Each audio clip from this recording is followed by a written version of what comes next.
What's going on, everybody? Welcome to Distilling 101 Questions and Answers. New name and same show. Had to change the name. Yes, that was Mark and Roger's old name, and Roger wants to retain his Shine Talking Shots name that him and Mark came up with. So that's fine with me. He can keep his name. That's no problem. No ill will or hard feelings. But he knew better than to stream at the same time we are, and you know we had to talk about that. But anyway, show goes on.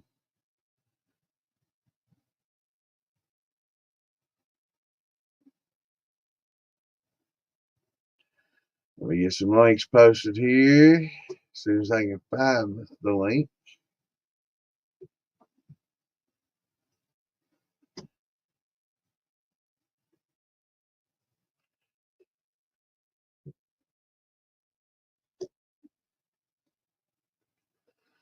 Hope everybody had a good week,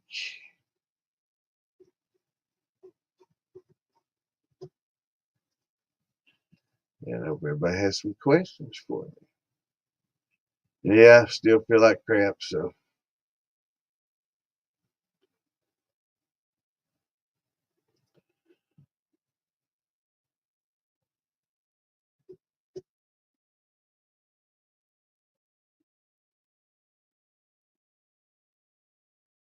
bear with me.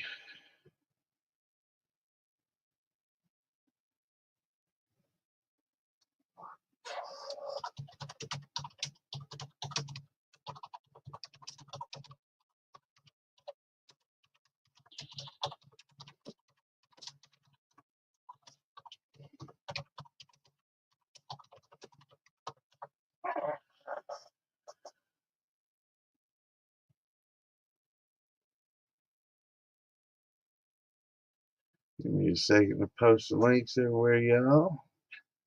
Have to go slowly, or else Facebook puts the skids on me.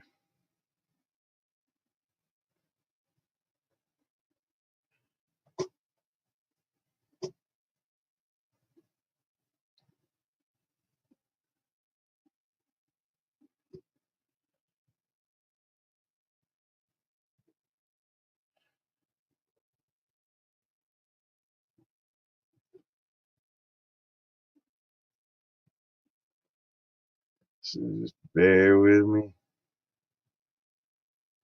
What's going on, Curtis? What's up, brother?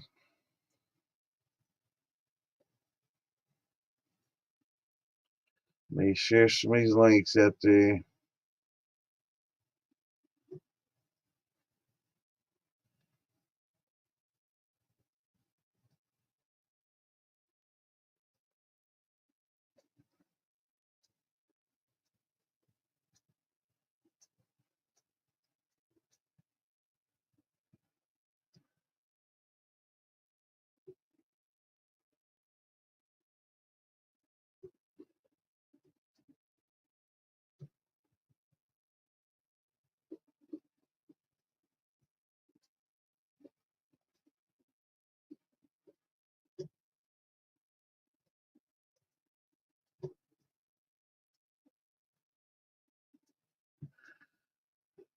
Oh, I'm feeling tired tonight. So what's everybody got going on this Saturday night?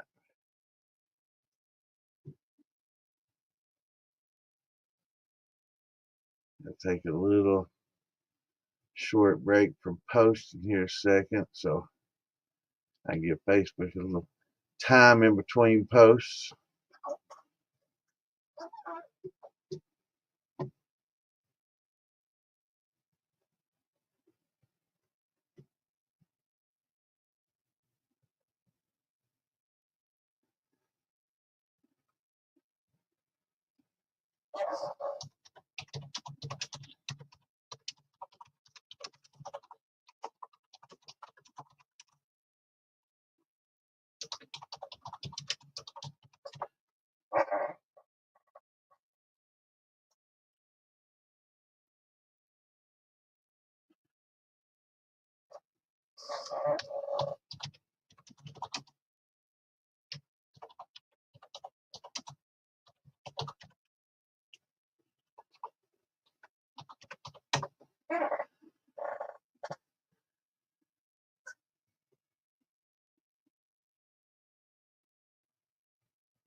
What's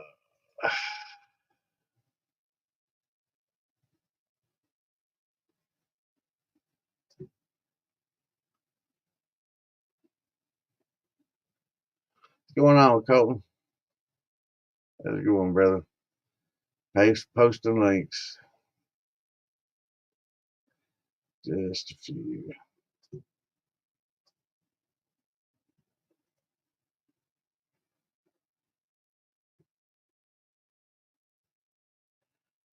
Gotta go slowly.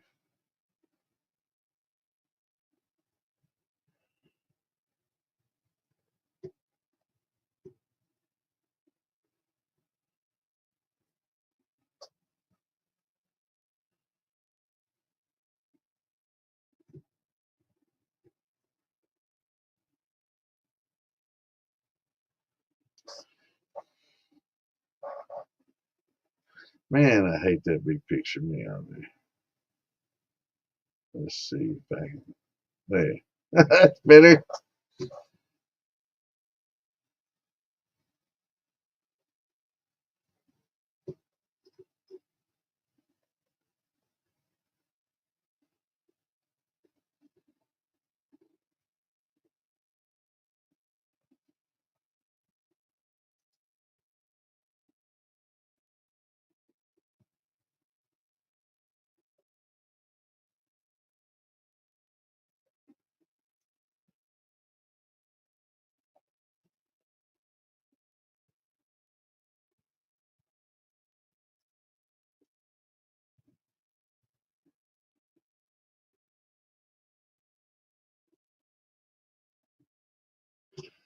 All right, y'all bear with me. I know it takes a little bit. What's going on, Mikey? Hey, Kimbo.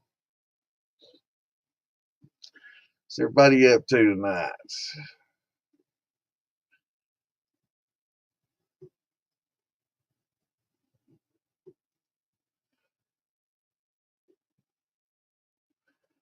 Yeah, hang with me just a second. We get all these posted. We can start drinking.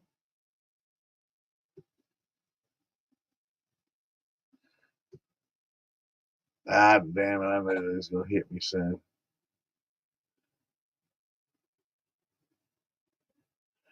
All right. Well, it looks like I only will be able to post them now. Maybe in an hour, I'll be able to post a few more links so people can watch it later. I'm going to have some Facebook message. I guess if I was verified, they might tolerate me more. I don't know.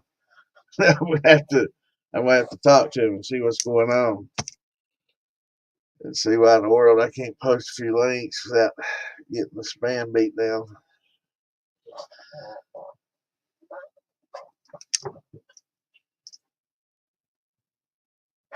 I'm going to give me some new contact lenses too. These are readers really doing the job. I got a big ass monitor so I can see, but that don't seem to be helping. I'm gonna have to increase the font size or something.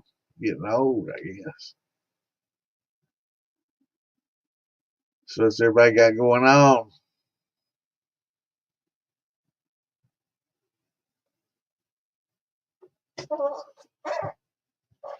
I'll try to find some interesting topics to talk about. I hear Buffalo Trace is about to. They're going to start up and open up a new gift shop here soon. They just got flooded out. But I could go up there and buy a few. It'd be nice to buy a flooded barrel. You reckon that flood water hurt the? I don't. It's just soaking on the outside. It probably wouldn't hurt too bad. What do you think? I know it wouldn't hurt a bottle in the court. That's fine. Man, I tell you, Kimbo, I got a lot of practicing to do. I was getting on, but it seemed like I was getting killed every time by two people. So I played some solos, got a few kills, but it's slow. We were playing Call of Duty last night, early this morning.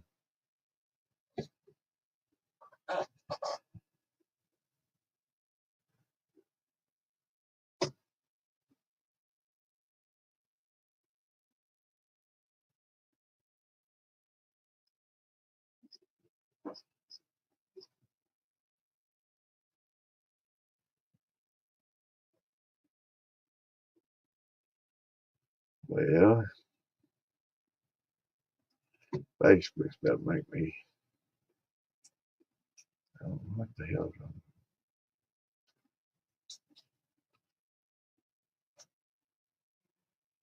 Everybody sends me a message about this time and just out of chat. They don't. So most of them don't even know I'm in the stream.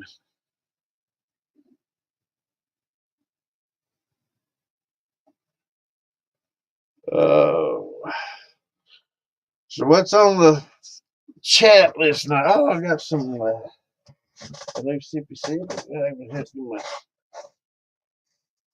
little taste of the peach.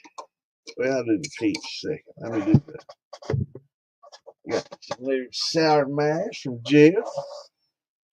Bloody Butcher sour mash. He didn't put the proof on there, but I'd say it's probably 140 like the last time. Yeah. Yep, that's 140. That's good though. Warm me up all the way down. That's quite a bit stouter than this 100. I'll chase that with the 100. Good stuff though. Also got something interesting. Jim Beam's Signature Craft. Now, if you look there, brown rice bourbon. Now, of course, I guess you have to like rice before you'd like that, but I don't mind rice. So it should be pretty interesting. They make a few of these signature craft bottles and put them out and kind of do a little experiment with it. It's a 90 proof 11-year-old brown rice bourbon. So I guess it has to have at least 50% corn in it, 51% corn, I guess, to be a bourbon still, if they got that stipulation. But I guess the rest is brown rice. I'll have to read up on that. Maybe they just did it all with rice. I don't know. Maybe it's just a barrel aged sake. We'll have to see.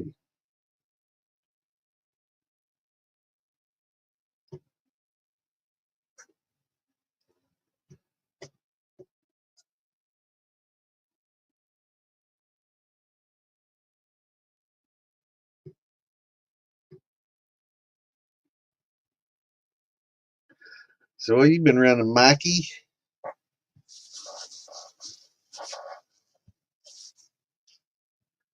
I see a lot of people got apples going right now.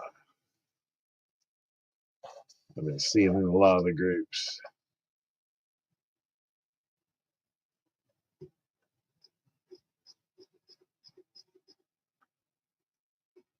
What you got going, brother?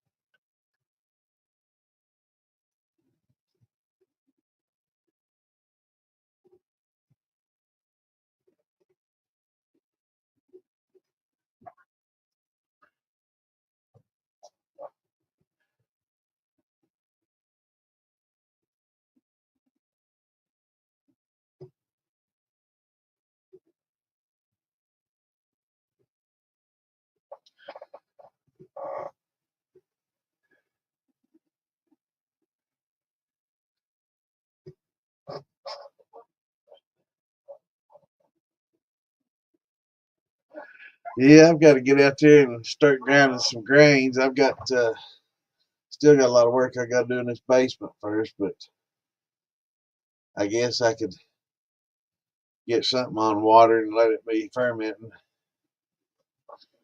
while I work and do some other stuff. I'm using one of my mash barrels to load water into and pump it out of the basement. I had a mash barrel and I got a sump pump shoved down in the mash barrel and pumping and a hose up the steps and out of the basement. And I've been dumping wet dry vac water into the mash barrel and pumping it out of the basement. That worked pretty well. So now I got to get the rest of that out and get all this carpet and parquet wood flooring out of here. And I got a whole basement of shit to kind of move around. And it's going to be a pain in the ass. I wish I was 20 years younger. It's not going to be easy. But I've got some Amanda Palmer, got some just regular cracked corn. I got a lot of barley and rye and wheat. Got tons of wheat. I guess I need to malt some wheat. Need to be a little bit warmer. It's still getting into the 30s at night, so it's going to be a little bit chilly to malt with, but I think I can get some malted, bring some inside.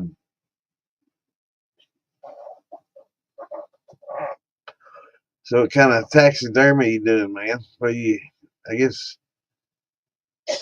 turkeys, turkey season now coming in here. Like today, or it's getting close to turkey season. If it's not here, I haven't looked.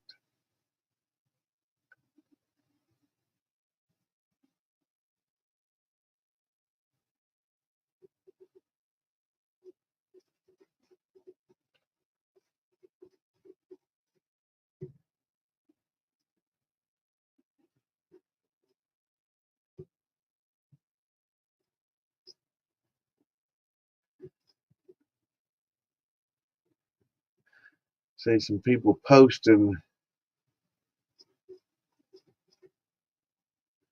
big barrels of inverted sugar, 60 pounds of syrup.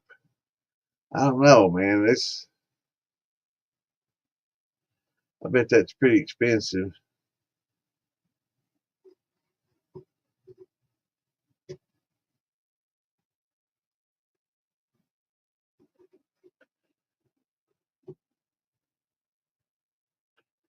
I bet that is pretty expensive. Let's see what's going on the militia page out there.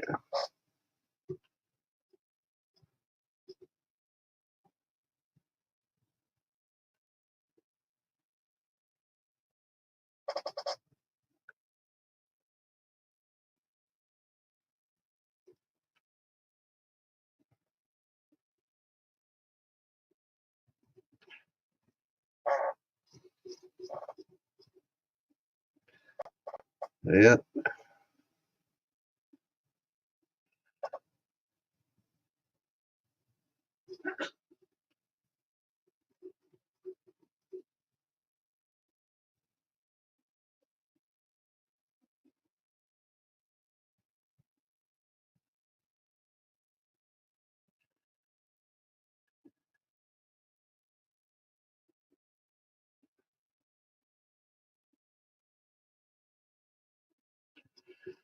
uh,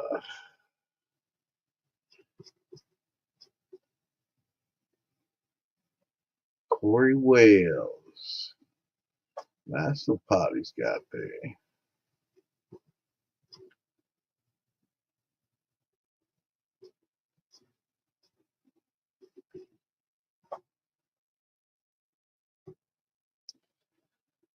What's going on, David? How you feeling, brother? Deer? Cool.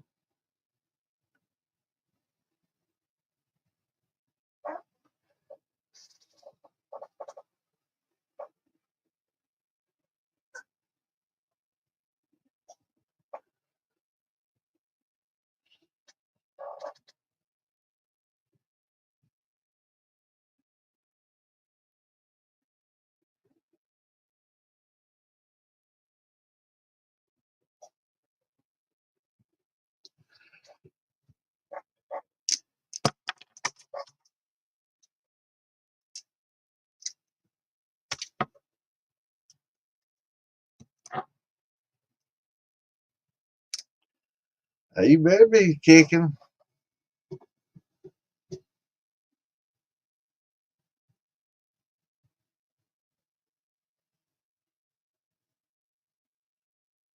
Yeah, it is, Curtis.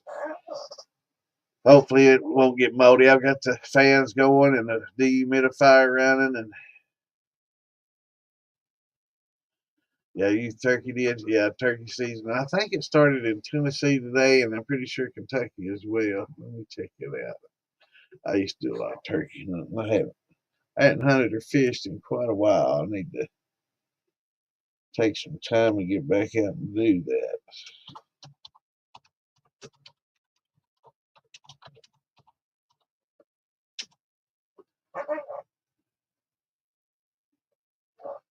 Yep. Let's see. Saturday closest to the 15th. That would be today. Yep.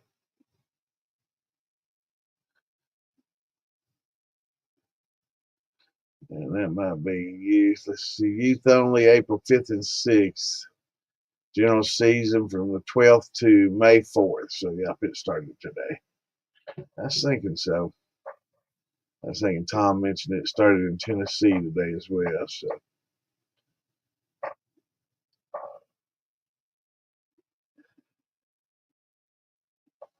I guess so Jeff's still on the road. He met up with me today.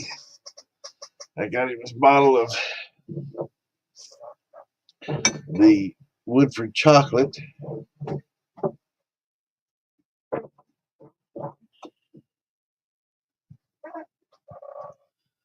So yeah, I got some Amanda Palmer and some cracked and some rye and some wheat. And some barley. I don't know about the rye. I'm gonna malt some of that wheat and run some of that Amanda Palmer. I think we'll get some Ohio Blue to mix with it. I'll have to go up and visit old Phil Billy and get me some Ohio Blue. And kind of do a combo of that with the AP. See what it's like. Sounds like a pretty good combo.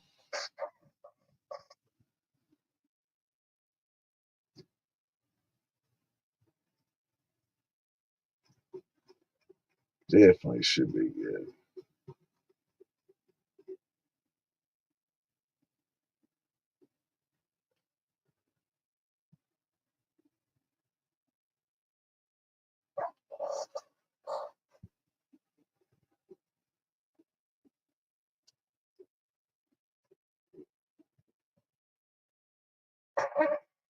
Let's see what we can talk about, boys and girls. Got all kinds of files.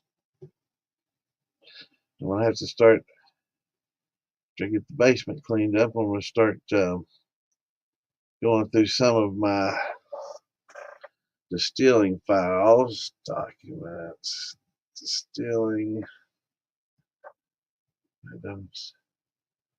850 files. A lot of recipes, a lot of DIY. Got some steel patterns. Um, a lot of good info and a lot of recipes. Tons of recipes. So be on the lookout for some of those coming out soon. Oh, here they are. Dang it. Let me see. Old steel 1, 2. Here, I got some pictures of. I was trying to find them on the last show and I couldn't find them. And I just found them. I was talking about those rusty barrels and how they were using those back in the old days to old um, oil drums,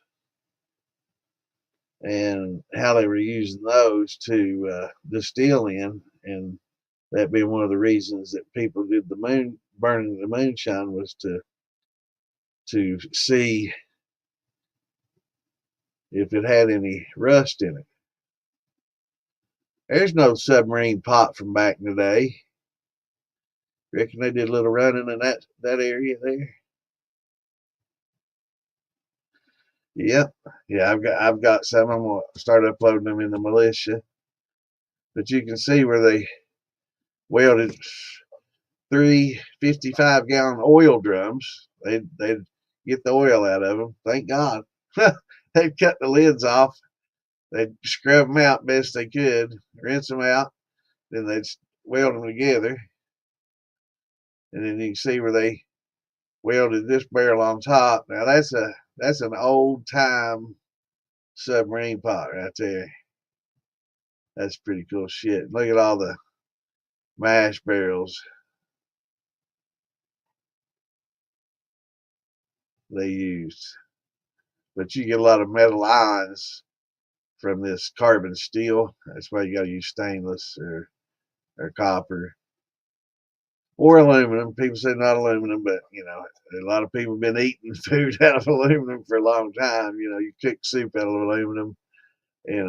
Less is you're gonna get more carryover aluminum ions from that soup than what a distillate would carry over. So it usually leaves metals behind like that. But that's for another day, another argument. I let the doctors and the scientists that have the laboratories that can test for that shit deal with that. But yeah, they just stick weld a couple of these together, and I don't know. That looks like it probably got some kind of maybe some Bondo stuck in there or something. That's not all welding, I wouldn't think. But yeah, you can see they stick that. Let's see. I got some more of these. These pretty cool pictures. Um, that's why I don't have to open that up every time. I have to create me a new little folder that I can get to real quick and easy for all this. But there's an old steel. Look at that. PVC. They didn't care, man. You can tell the government got a hold of this one. That's the old axe out there. You can see it all the way through. They busted it up. They might have been shot right there. But yeah, they run PVC. Hell, they didn't care, man. Everybody says, "Oh, copper, all this." Hell no, man. They ran everything.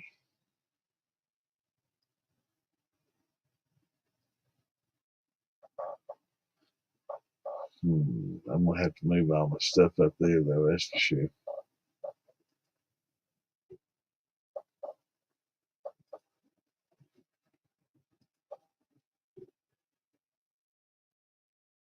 Let's see.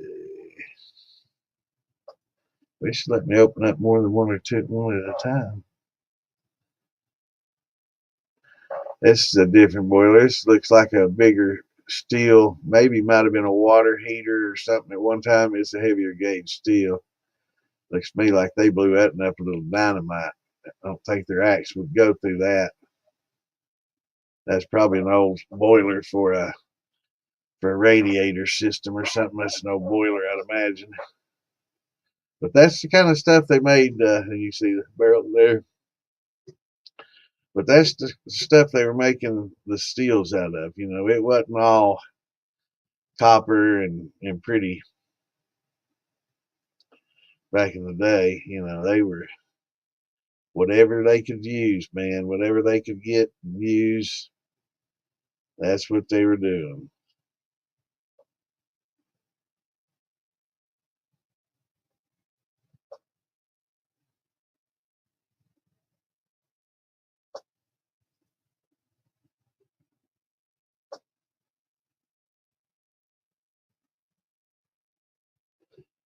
Let's see here.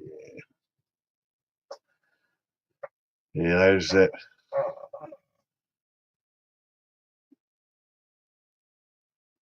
No, that ain't the submarine there. That's just another one they doubled up. Different different location. But yeah, it's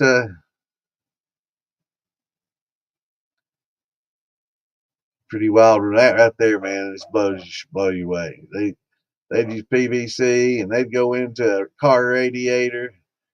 Man, I'm telling you, they'd anything.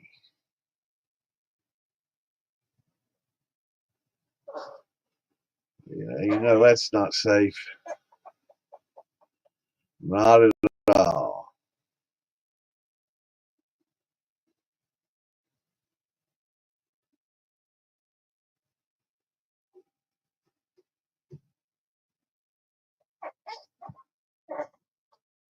But they made a lot of shine. I guarantee they made a lot of shine out of that. What's going on, Marcus?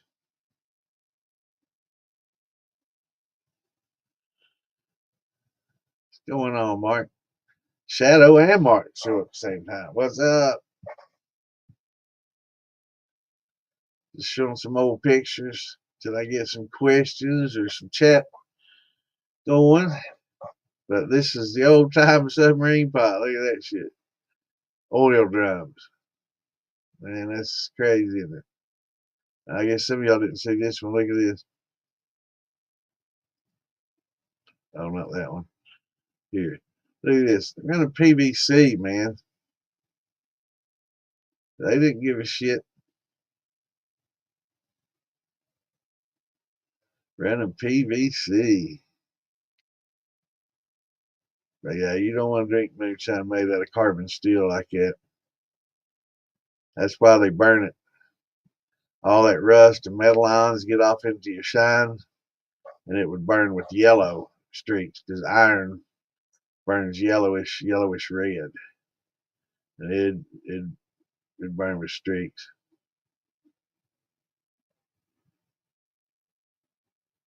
No, it wasn't. It wasn't low and slow, and it was WFO wide fucking open, man. It was. That's right. It was about the dollar, not the quality. Everybody talks about how the shine back then was better. I would say out of the outlaw backwoods shine, there was more of this than there were copper pots dragged back in the woods. You can bet your ass on that. You know, like copper wasn't cheap back then either. They could weld this stuff up and did and used it, man. It's yeah. That looks like a fireman's axe right there, doesn't it? As the government going in there, man. The revenue man busted them up. But most all those are busted up.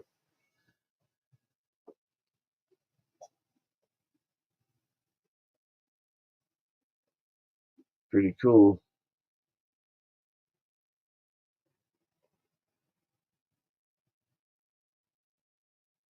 See what old pics I got. I like collecting a lot of these old pics of the old days. Let's see here. Some of these have people in them. I can't use those.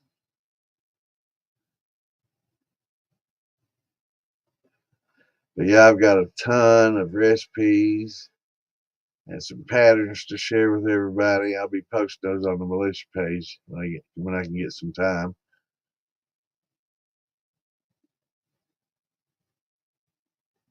A lot of PDFs though of information, and I've already started some files of information I'm going to start using for the educational videos. So that'll be a lot of fun.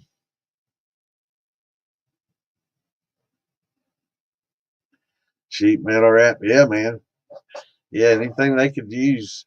You know, old boilers were real popular too. Kind of like this one, but even some of the old cast iron boilers, you know, they use those a lot, and especially the old fire boilers, you know, where they use wood fire type cast iron boilers. But I can't imagine dragging an old boiler, you know, like that in the woods. But they did, man. Thousands of pounds. Heavy ass cast iron That sounds like work to me. My dad and I remodeled the house at my dad's rental property that he has in Pike County, and it had an old cast iron furnace in it and water for radiator heat furnace. And he wanted me to take that thing apart and pack it all the way up the hill to the road. I was like, "You crazy, man." I said, "Let's set it outside here and you wait and see. Somebody will come take that thing." What's going on, Joseph? So he said, "Nobody's going to take this." And I said, "You wait and see." So we drag it out of the house, and we were building on the house. We were reframing a lot of it and stripping outside, and had a lot of asbestos. Um, um, the fiberglass uh, looks like fake brick. You know that old. It wasn't asbestos; it was fiberglass, but asphalt type stuff from the 30s and 40s. It might have actually had some asbestos wrapped in it, but we just sheathed over that. I think we used that, not sheathing, but we used that Tyvek.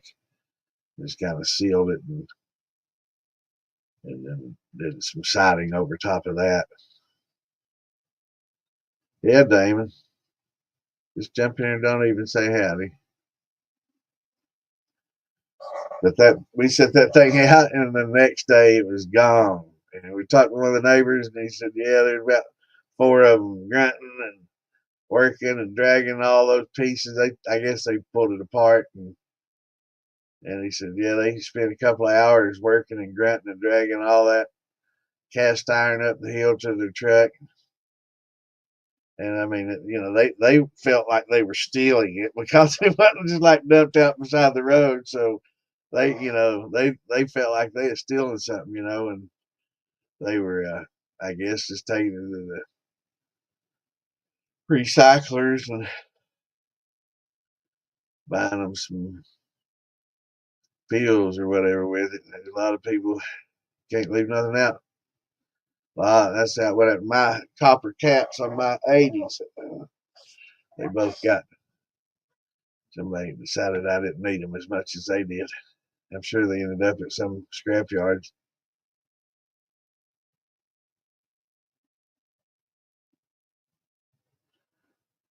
Hell yeah, you better. How big was it? 55-gallon like pot or just like a cook pot?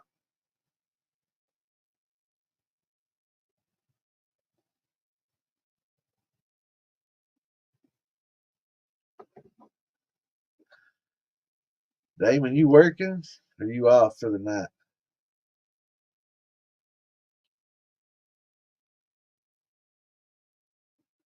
Oh, about a 10-gallon pot? I guess a cook pot, stock pot. That's still a good size cook pot. Something to boil water in, cook mash in.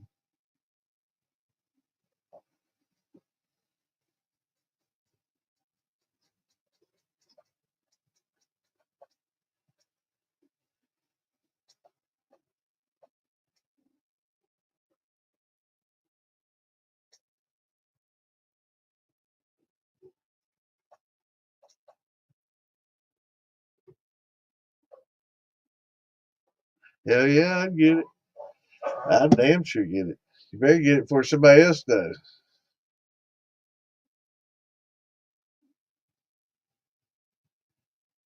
I can't believe we didn't stop and get it when you saw it. Hell, I'd have been making a U-turn.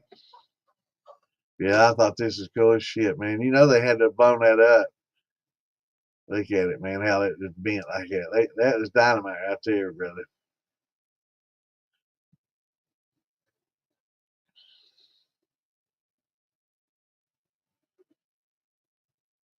I hope it's still there.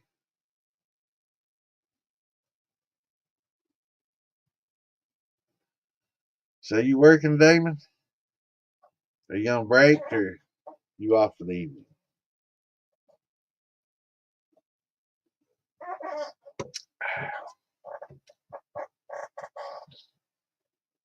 I understand.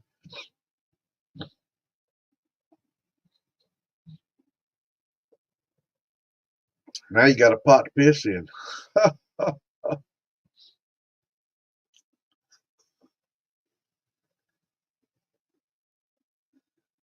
That old saying came from a long time ago. Hurry back, brother. So poor you didn't have a pot to piss in. That saying came from a long time ago. Back in the 1800s, when a lot of these taxidermists, a lot of these fur traders would use urine to. What's going on, Randy? I saw you in Patrick's little video earlier down there. It's like y'all having a pretty good time, brother. But back in the 1800s, a lot of the fur traders and stuff, they'd use urine to, I guess, strip and scrape and help cure the furs. And they would actually, Colton may be able to help me with this, but they would use this piss to help treat the hides and I guess remove a lot of the fat and stuff and preserve it. And it was used quite extensively in the fur and trapping, or not the trapping, but the fur, scraping and finishing of it. And people would save their urine and sell it to these, fur makers, or I don't know, fur, what do you call them, Colton? Fur bear, fur bear, fur bears, or I guess taxidermists too. But they would season these, I guess. They use salt a lot too, but I guess urine, I don't know if that replaced the salt or if it's just something that they were using to strip off some of the, tendons and meat and stuff. But anyway, people would save all their urine in a pot and they would sell it. And some people were so poor they didn't have a pot to piss in. Fur buyers and tanneries, that's the word I was looking for, tanneries. Tanneries were using this to treat and tan these hides and furs. It's crazy. So if you weren't so poor, some people were so poor they didn't have a pot to piss in. So that's where that saying came from. That's pretty cool. I like finding some of these word origins and the history of a lot of the old words and stuff. So what's going on down there in Mexico?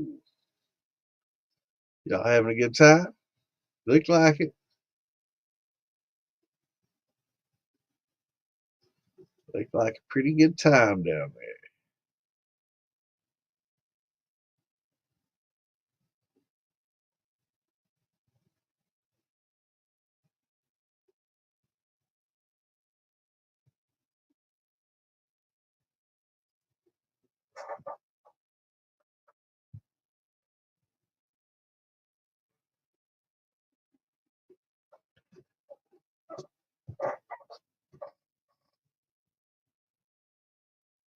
Yeah, it's a different world down there, isn't it, man?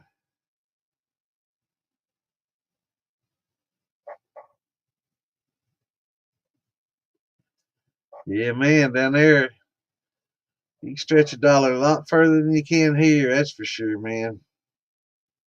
Go out and eat dinner and have drinks and a good time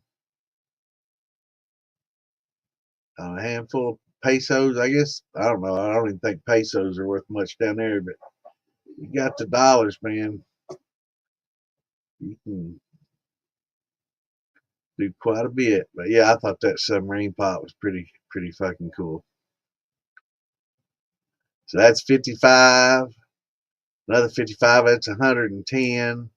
Probably about 160. 355s. That's 165. And they probably ran it close to the top, so at least they're right in here. So they were probably around 140 140 gallons, I guess, probably at a time in it. That's a pretty good size one. But I guarantee you it wasn't good. Wasn't like what we turned out. Yeah, Randy looks like he's got a pretty good gig going on down there today. Gave him a nice place, real nice place. Just married a beautiful woman. Got a nice house, pool, living the life, man.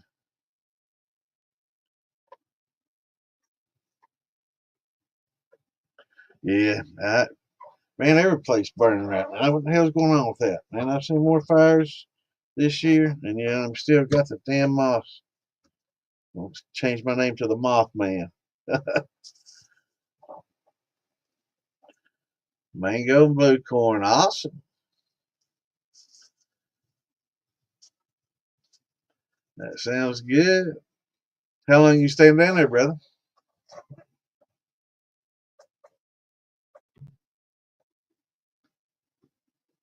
Or should I say, are you coming back? Or are you just gonna stay down there? Oh, that's too big. Hey, that looks better.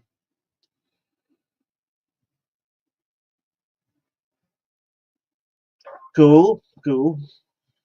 Yeah, I don't have a damn passport. My passport's expired long, long ago. I'd have to get me a new one.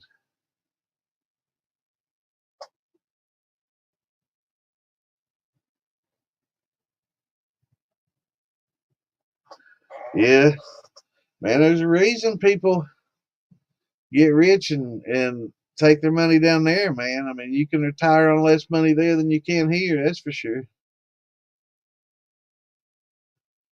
Find you a nice, safe place there and settle in. There's a lot of places people go, man. Expats, a lot of the military, they travel the world in the military and they go to a lot of places, man. They're like, man, and then when I get out of the military on my pension, they go back.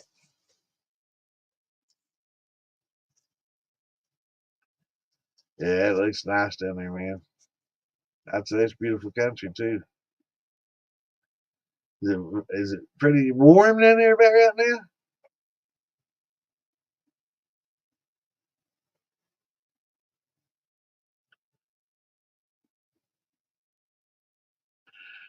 Yeah, snuff, huh? Is that they don't allow you to bring your own dip down there? Did they let you have it?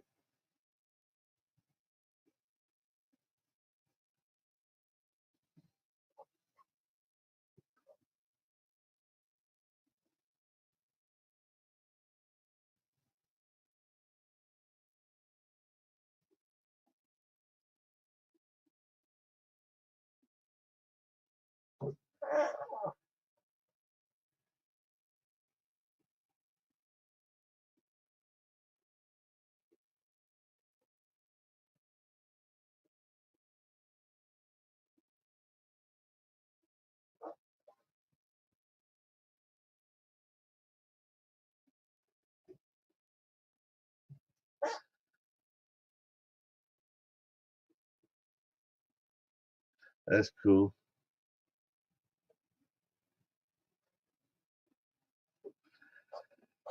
Frankie T in the house.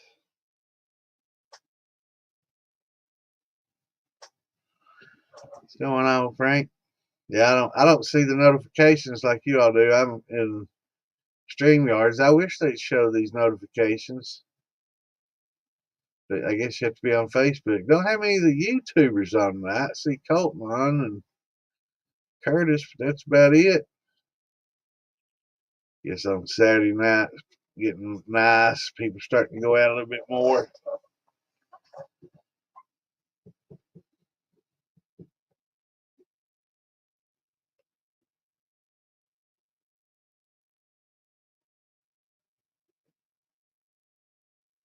Yeah, I got some Oh, let's see. Let me show you something else I got. Hold on.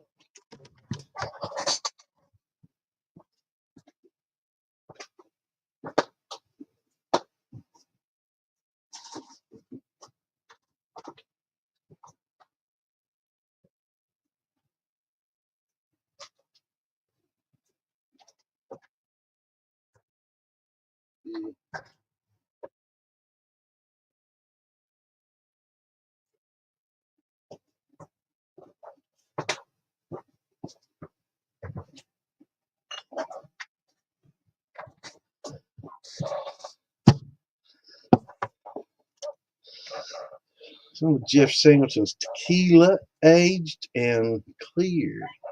I've got to try a little sippy sip of that. I'm pretty sure somebody said shot somewhere.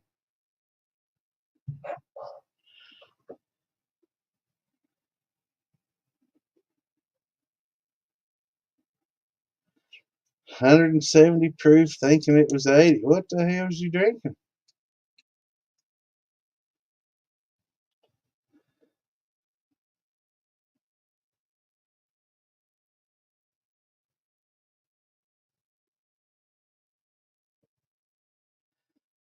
There's quite a few that got pre-hammered last night.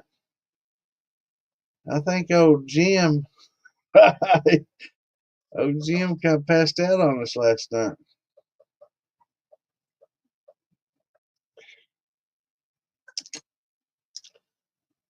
It's good tasting tequila right there. Let's go some heat though. He didn't tell me what proof it was. That's higher than 80, I can assure you. What's going on, Richard?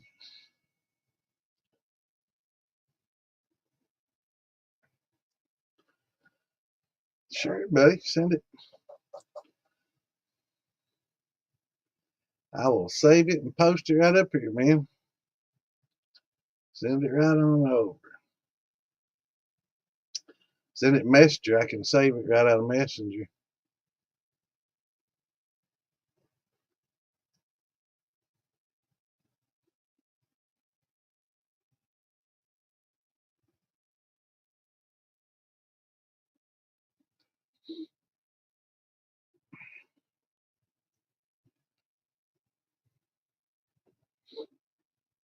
Yes. Taking his time. Mine's slow tonight, man. I don't know. I got a bunch of windows open. Oh, yeah. Let's see if I can post a few more links.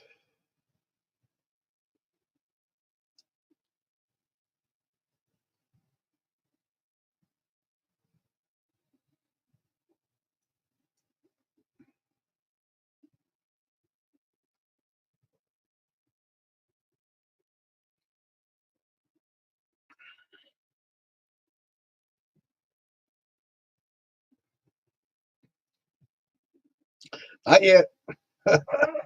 Oh, yeah. They're going to make me wait the whole hour. I'm going to definitely do some. Oh, actually, I saw some of that on the militia page.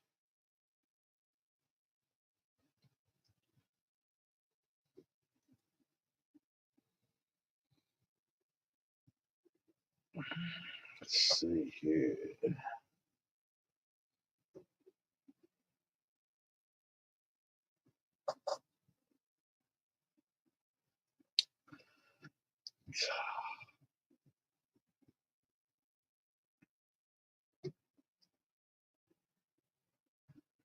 Let's see.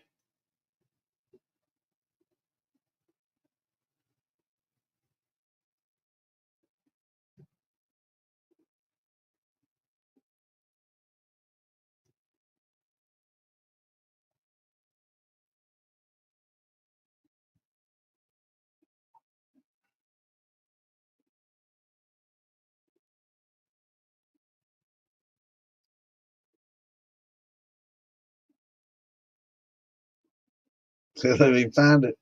Damn, I saved it in this file. I didn't think there's that many in here. There we go. Check that out. How cool is that? Welcome back, Kimbo. Yeah, Randy, that was back in the days. No, just drying out, brother. I'm gonna have to get some ground up, but this is a dragon scale barrel. This is, I guess, they age and making the outside of a barrel. Pretty cool. But yeah, check this out.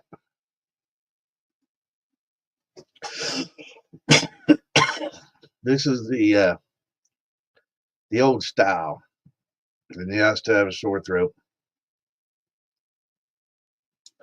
This is the old style submarine pot,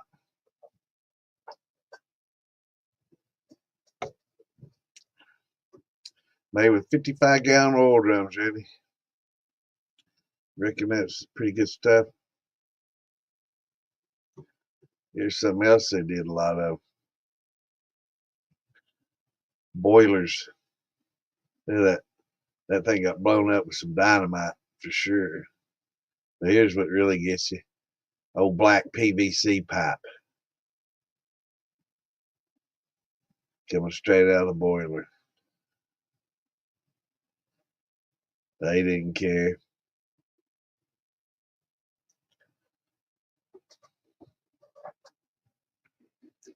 They didn't care. Now that actually could have either been a steam pot that created steam that just fed like three different pots. A lot of times they'd just inject steam into them to get them going. And sometimes they just use that as their boiler and go into three different condensers, car radiators or whatever. Yeah, they do about anything back then, man. That was back in the dangerous days, man. That's the reason, a lot of people, when they see people burning, moonshine, of course, that'll help you talk about, judge the proof a little bit. But when they were looking for impurities, they were looking for rust and iron coming from these. They weren't looking for methanol and lead. They were looking for rust and carbon and metal ions. No, I've not run a sub. Um, they do have advantages. One of their biggest advantages, it has a large footprint, so you get a lot more surface area facing the fire, which means it's going to heat up quicker. And they tend to be shallow and fatter, so you don't have to heat a high column of water like in a tall steel when it's laid out flat like that. You got a lot more surface, that's coming in contact with the yeah, that's what actually those metal ions make you go blind too, just like methanol would. And that's where a lot of the blindness and stuff they talk about came from, a lot of metal ions, a lot of metal poisoning. But those sub pots also, when they heat up, they go where they have the round sides, they'll kind of do a rolling. When they start boiling, they'll tumble and roll, and it helps keep stuff from sticking on the bottom too. So, but maybe Richard can explain to us how they do this. It's pretty amazing. I was trying to make it bigger. It wasn't working. That ain't working either. But yeah. Well, I have to ask David about that. But that's pretty cool. Richard, how y'all do that?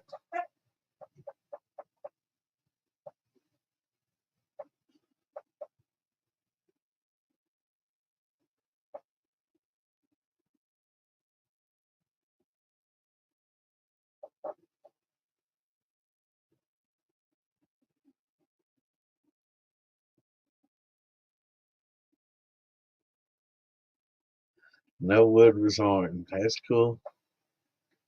So you do that over glass, metal, anything, or just glass, or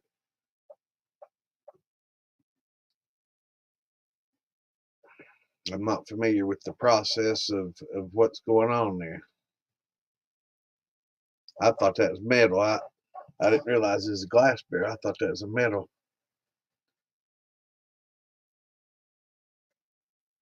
Oh, a barrel, hybrid barrel. So it is probably a metal barrel, isn't it? Kind of like one of Wes's. Cool. One of these. Yeah, I've got one of these. This one was one we signed at not far in the bottle. I guess this one was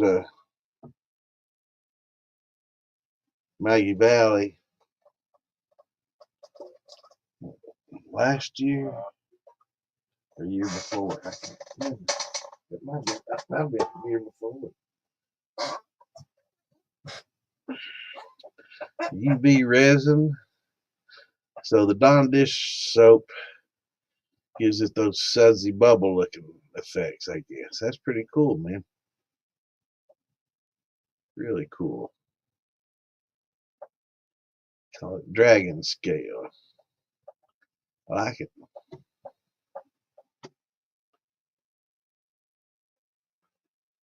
Dig it, man. But I would like to have one of those made out of copper. That'd be pretty slick, wouldn't it? And you could weld the copper together just like this and make you a big old submarine in copper. That'd be pretty slick. But look at all this up here. Also, last week I was showing a picture. I don't know if everybody got to see it, of an old rock house moonshine steel site. That's pretty cool.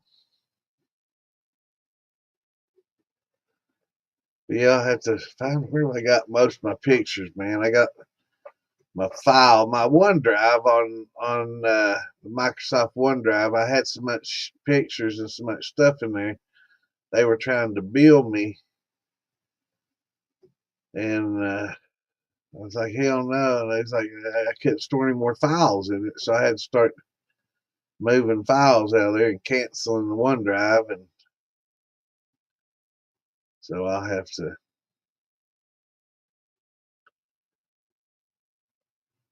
make some better files,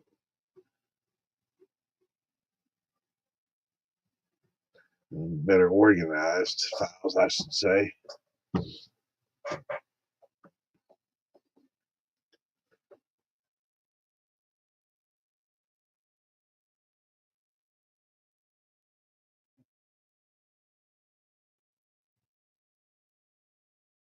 Now, I've seen some of the UV resins and stuff. I think dentists use something like that too when they're filling teeth and stuff these days instead of the old amalgam metal. I think that's when they stick that blue light in there to harden these resins. There's a little UV light on the pen. It's a little blue UV light that hardens that stuff up. Pretty cool.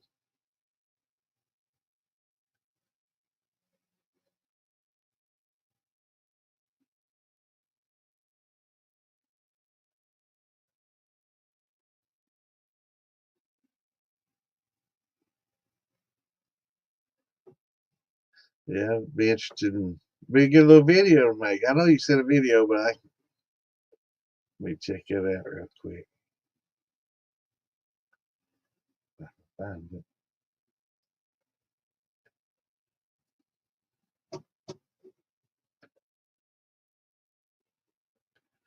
Let's see if I can save it. Okay, yeah, download. Now, where in the hell is it putting it though? That's the damn question. Files, find out where I put it.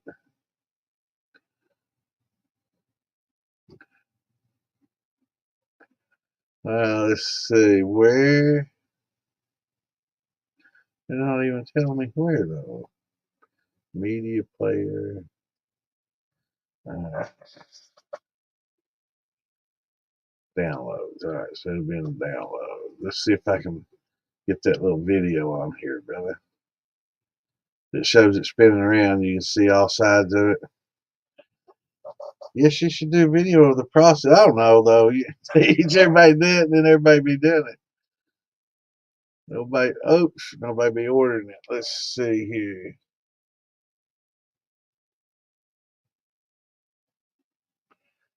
Yeah, I didn't stick it in downloads there.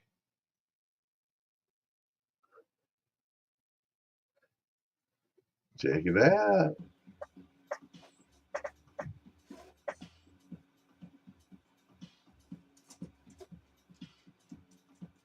Pretty cool, huh?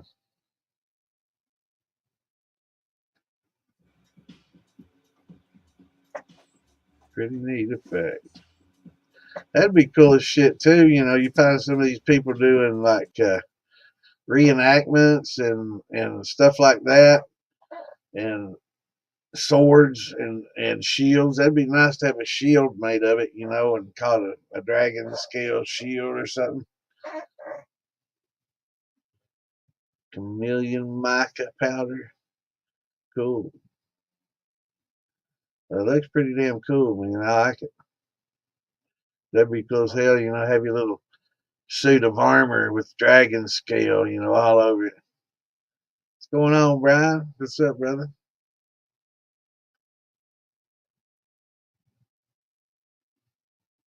Yeah, it'd be cool. Big suit of armor with that on it, big dragon. You'd be ready for what was that HBO show with the dragons and Khaleesi? Yeah, I can't remember anything anymore. And can't hear me.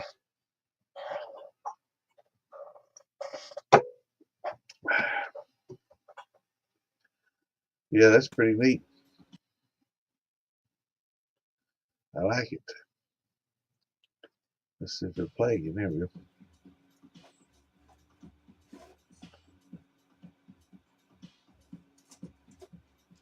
Yeah, that'd be cool as shit with a big old shield like that. What's going on, Clint? Doing good, brother. How about yourself?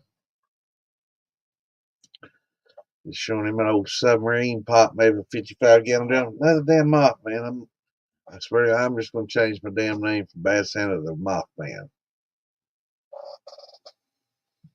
Oh, hell. That just smeared all over my monitor. That wasn't very smart.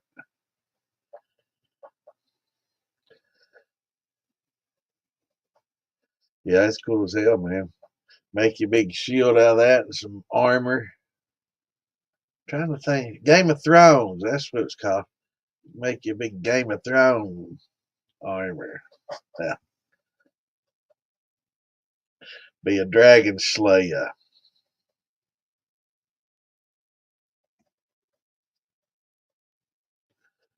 Yeah, it's a slow night. Things are starting to warm up.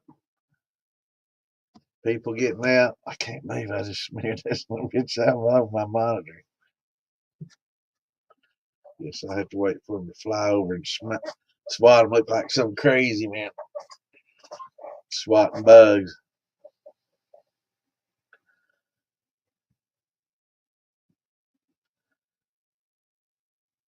Into the bunker. You building your bunker? Awesome, man. I've thought about doing that. I thought about getting one of them shipping containers and just burying it, making a bunker out of it, reinforce it, you know, all the way around. Maybe put some mesh and concrete on top and on the sides to support it, or just bury it under about a foot of dirt. That wouldn't be too much weight on one of those. Just get hot tar, go all around it, seal it up with some hot tar.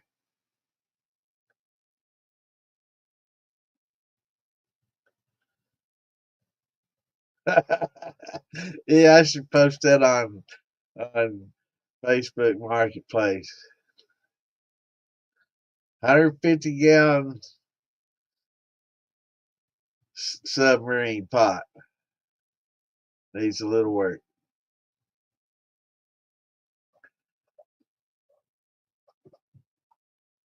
Yeah, it's funny as shit. I know what I got. Come and get it. I do have some shit. I got a sheet of 20-ounce copper in there. I'm gonna hammer out I don't know, maybe a 40, a fat 40.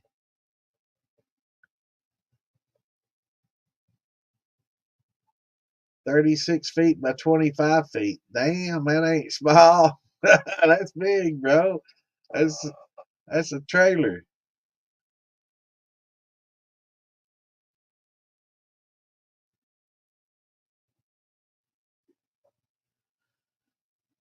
Building a house over it. That's cool. That's awesome, man. So if your basement floods, you don't have to worry about it like me. You just fish in your basement, man. You just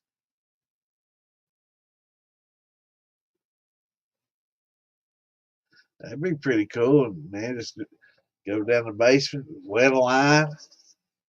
Yeah, I wouldn't mind just convert my pool to a pond. It's about halfway there as it is. Got a bunch of leaves in it. I had one of them automatic covers, and it broke on me. Doesn't well the cord on it broke, so I had to spend quite a bit to get that fixed. So I just go and put a tarp over it, but I didn't last fall. I got a bunch of leaves in there. I got to pump out and clean if I'm going to use the pool this year. I don't know if I will or not, man. Spend so much money and time on it, and I don't get out there a lot. My old redhead self, Ann enjoys getting in it and laying out in the sun a little bit, but not so much for me. But right now, I got ducks that come in and they enjoying it. They come back every year though.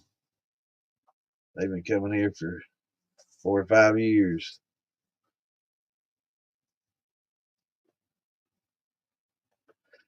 Yeah. Well, that sounds pretty cool, man. Of course, you get a couple of those containers would be about the same size. You get to 10 by 40s and have a 20 by 40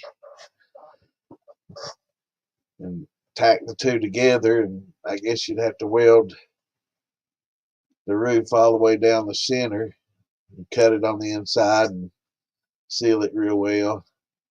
But I'd say if you just coat those things with some hot tar, like they do basement, and then wrap it with some Tyvek or something like that, you'd be in pretty good shape. I doubt it'd leak on you. And that, if you just buried it in just a foot deep of soil over the top, I don't think that'd be enough weight to really cave one in. That's not that much weight. They handle quite a bit of weight. Like I say, you can get a little bit of chain link fencing and some rebar and go across the top, and that'd be pretty cool. I'm definitely going to get one for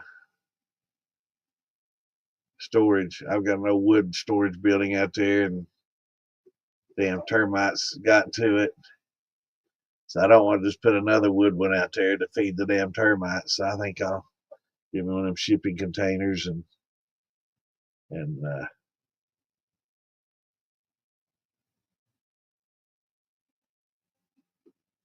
use that thing. I don't think we'll get a 40 though. I think my neighbors like that. I'd have to get maybe a 10 by 20 or a 10 by 30. 10 by 30 would be about right.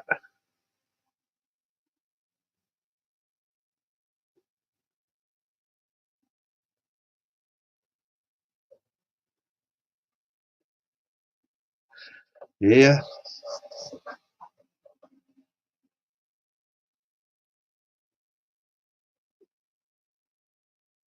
yeah. Just keep everything off the floor and keep your backup generator and some batteries in case your electric goes out and you don't want your sump pump, not able to run when the power's out and it's pouring the rain. Yeah. Thinking about having to put a sump pump in here, but I don't know. I have to read up on retrofitting sump pumps in it. in an existing basement.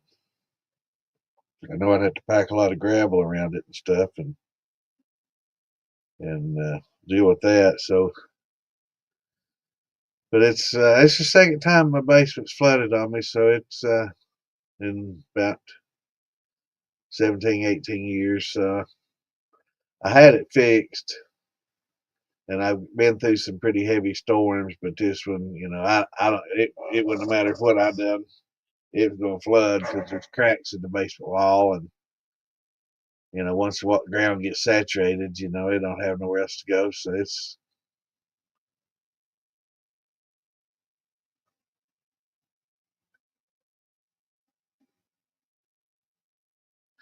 but it's nice being next to the river for sure. And if all else fails, you definitely have plenty of water to recirculate in your flake, and your condenser. We find that old picture. I don't know. Some people may not have seen it last week. Let's see if I can find it. It's cool as shit.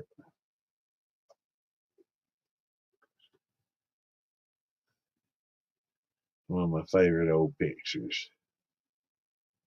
But I got some good old ones.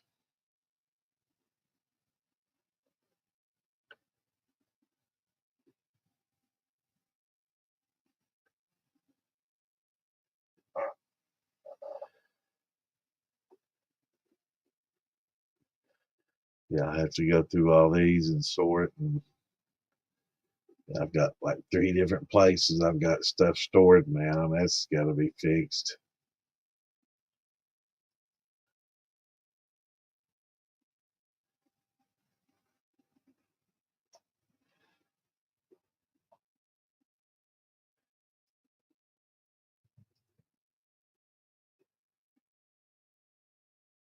Let's see if it's in here. Oh, for those that don't know, here's my. Guess I could show y'all my sticker. Eventually, one of these days, I'll get my printer fixed, and I'll be able to print these bad boys out.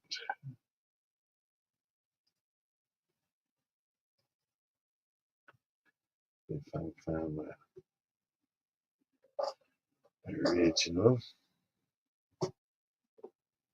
Yeah, I got way too much junk in here. Way too much for sure. Let's see. I don't know where that's saved.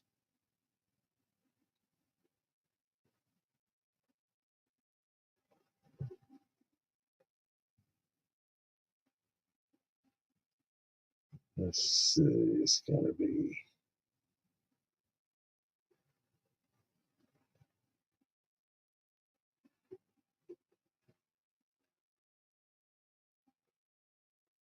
Hmm. Yeah, I gotta get organized. Can't even find my damn Santa Shine pick. The hell?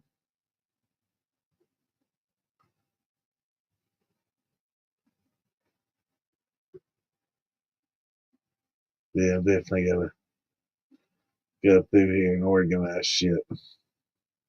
Maybe some public downloads, documents. Nope, nope. And I believe I found it. I know it's gonna be in here.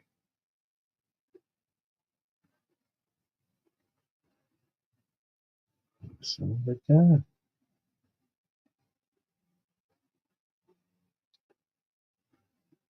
Well, that's crazy, man. Where in the hell?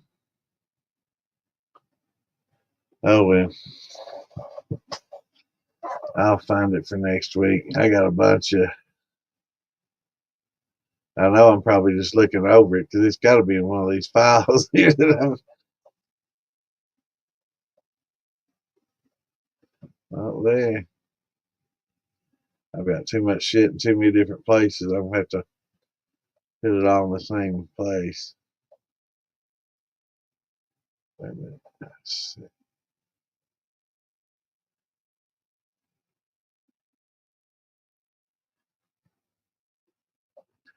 I can't believe that, man. This shit has to be.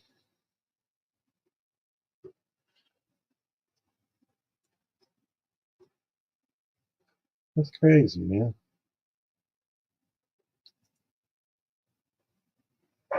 That start pissing me off now.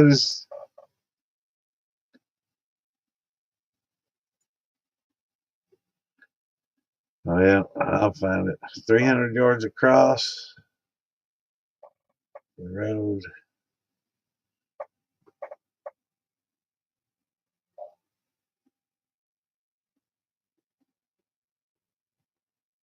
Yeah, yeah, it was. It was a good size operation.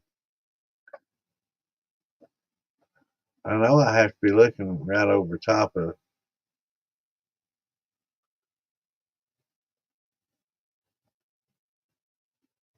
my picture. Oh, here's the one I was looking for. This is the Rock House pic. It's pretty cool. But yeah, you see the old steel drums, man. That was a very, very popular thing to. You gonna start growing some of those apple trees? Save some of those seeds, man. And get them started. Get them in the ground, man. Start your little, get your little apple orchard going.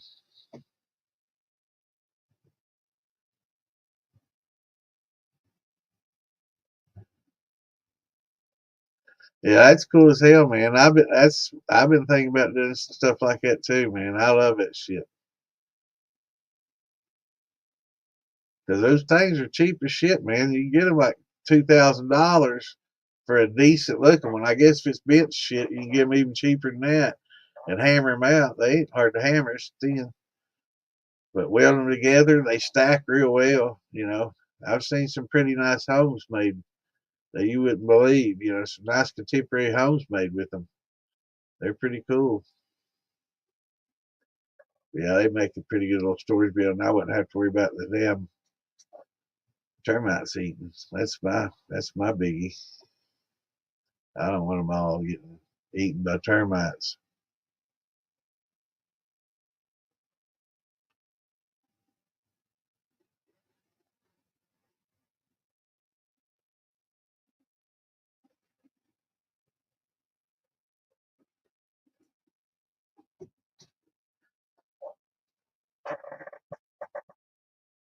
Yeah, I like containers, man. I'm getting it, but I'm gonna have to paint it and make it look more like a storage building. You know, hell, I may end up having to put some horizontal or a little roof on it to make it look more like a building than a container. You know, put a little pitch on the roof and put a little vent in the top of it to help keep it cool. You know, I think I put a couple of vents in the top of the container and then put a little roof over it, shingle it up, use some roll roofing or something, mineral roll roofing, and wouldn't have to be anything pretty or fancy. That roll roofing doesn't look too bad.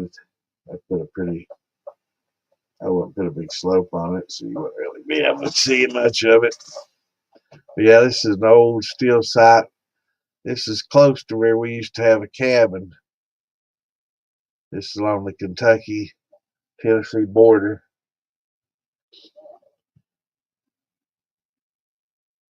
But yeah, there was a lot of Indians lived in this place over the years. They call them rock houses. There's Kentucky's full of these rock houses and shelters, natural shelters like this.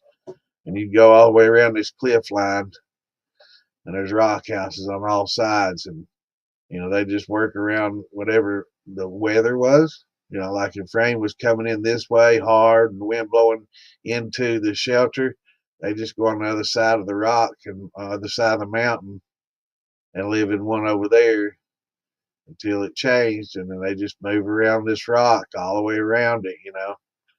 And different seasons, they just move all the way around the rock. Pretty cool, actually. But I had our property had one very, very similar to this one, and I did a little digging around just in one small area.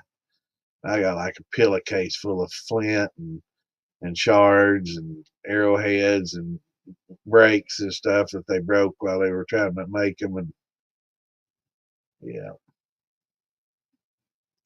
but I just dug on the surface. I might have gone maybe 6 inches to a foot deep. I didn't get like real deep, but I'd say if you went pretty deep, you could get a lot of clay pot and other stuff that they used. I didn't see anything around this one, but some of them you can see they do what's called a hominy hole, and it's just like a little indentation, maybe about that big around, and it's just a perfectly round indentation. And it looks like water had been dripping in it over the years, for a million years and formed it. But what actually caused that was they would take and grind corn in these, it's called a hominy hole, and they'd get corn and they'd grind up their grains and stuff inside these little, I guess it's almost like a mortal pedestal built into the actual rock itself. They call it a hominy hole, and they'd grind their grains and stuff in it when they made their breads and other stuff they used corn to make. I guess they made a lot of stuff with it. So what apple? How many different varieties you running, brother?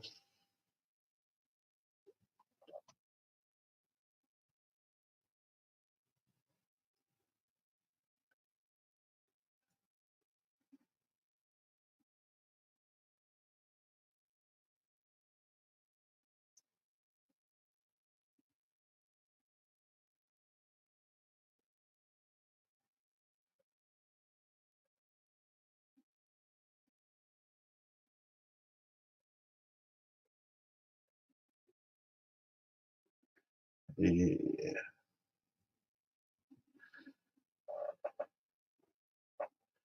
Actually, I think I've got that photo somewhere, Curtis.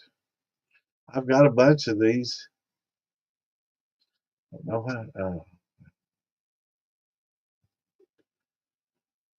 See if I can find it. Be the tough part. Where in the hell it's saved on my damn PC? Let's see if it went to download. But yeah, it's not enlarging very well. Let's see if I can find it. That's a cool pic though. Yeah, I've got actually. I might have that same pic already because every one of those old pics, I always when I see them, I get them.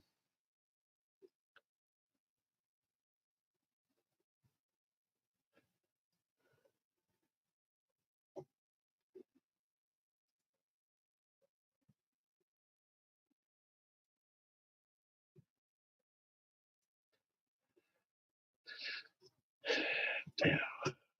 Yeah. Let's see if yeah, it's a little pixelated, but yeah, you can see the. Now this wasn't copper, and this wasn't stainless. This was just regular sheet metal over a wood frame, and they made a lot of these. That's just regular steel sheet. It wasn't. I don't think it was stainless. I mean, I don't. I don't imagine that they'd gone to the expense of that back then. But yeah, there's a lot of liquor made in that place, brother. Look at that.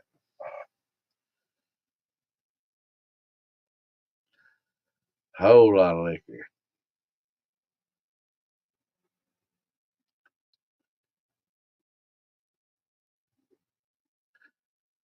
Wow, that's good to know, Clint. Yeah, a few feet of dirt. Once it gets wet, I guess it'd be pretty heavy.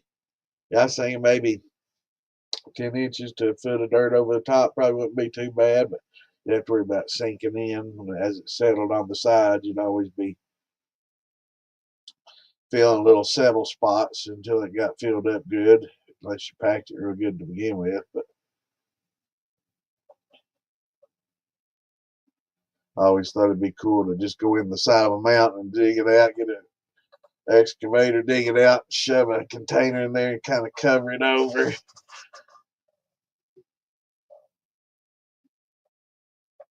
You can do mostly leaves and hide it, just,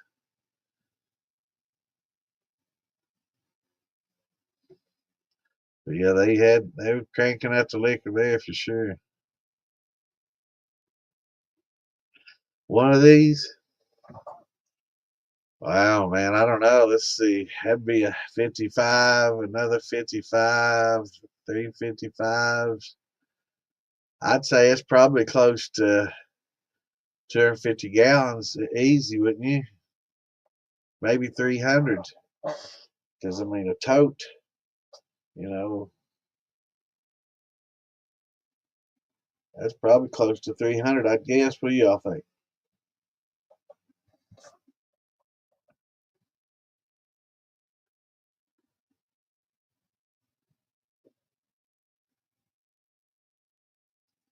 Yeah, that's cool shit.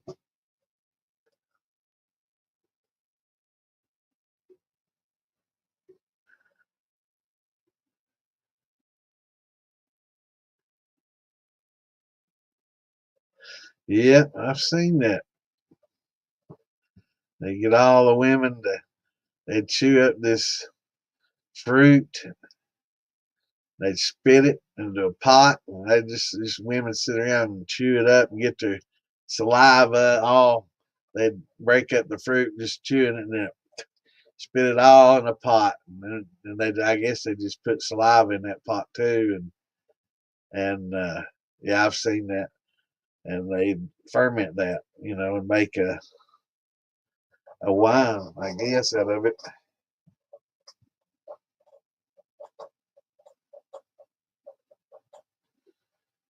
But yeah, your saliva has, natural enzymes. That's, digestive enzymes. That's all enzymes are, is basically something to help break it down. You might not be way off. I mean, I was just trying to imagine, a 55-gallon drum, it'd be about like that. And there'd be like one, two, probably at least five 50-gallon drums worth there, or six, and that'd be 250, 300 gallons. But I don't know. It could be a lot bigger. I'm not sure how wide if it's wider than a 55-gallon drum is tall. I don't know. But from his height, it looks like it'd be about a 55 on that circle there. Two, three, and then add all these gaps up, maybe five, I'm guessing, or six. 300 gallons. That's what I was thinking. 250 to three.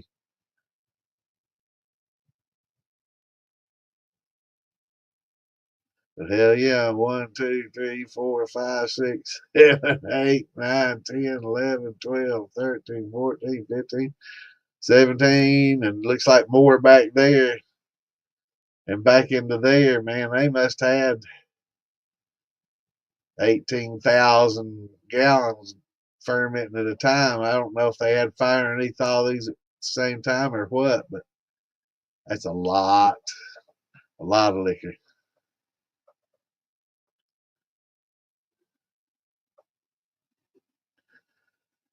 Interesting.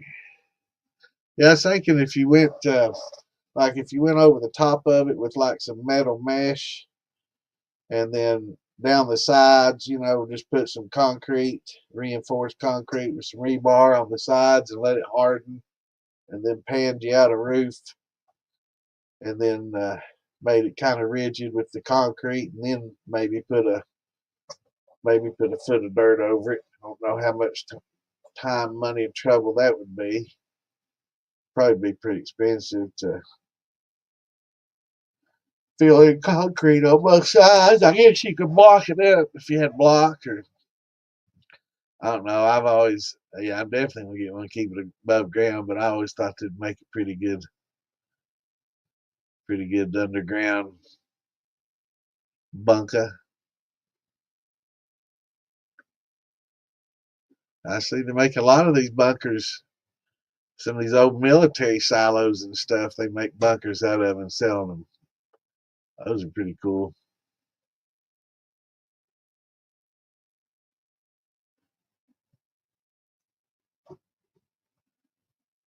So yeah, it makes a pretty cool little shine shack underground. But I've seen also seen some pictures of shipping containers that had an explosion and had fires from where people were running shine in them. It's been a few years back, but there was some. I don't know if it was in the Carolinas. I think it was in the Carolinas. Dude had an accident with uh, with one of his containers. Let's see. Let me put this on there.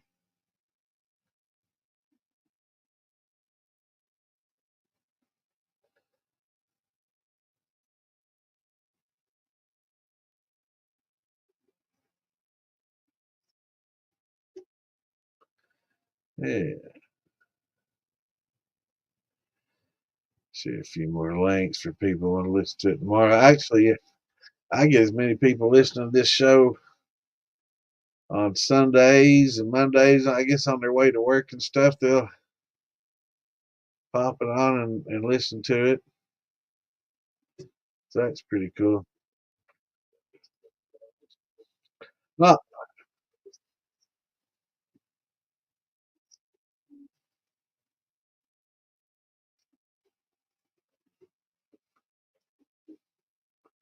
not very informative today though. I'm gonna have to get ready to share some content, and I can't always depend on questions. Usually I have a lot of people asking questions.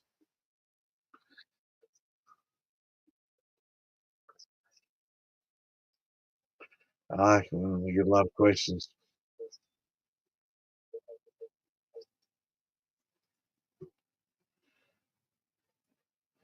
I guess a lot of people out on Saturday night. I think I'll take me a little sippy sip of this tequila, aged tequila.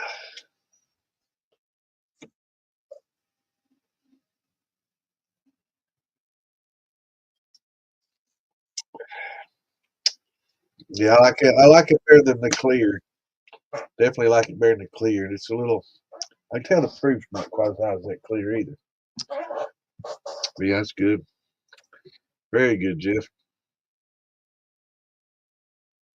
I used to drink a lot of tequila growing up. Drank a lot of mezcal.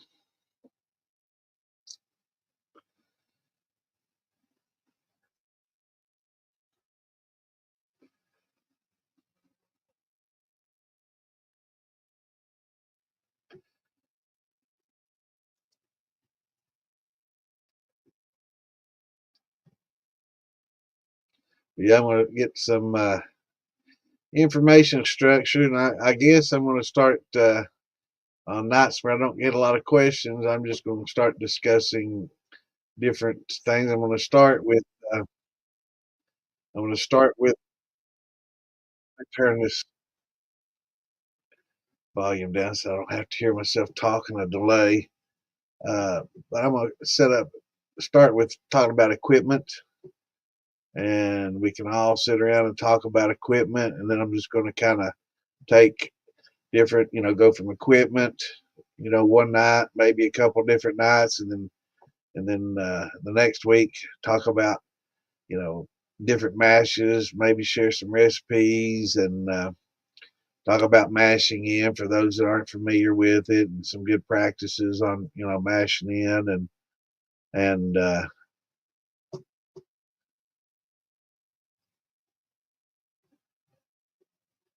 let's see,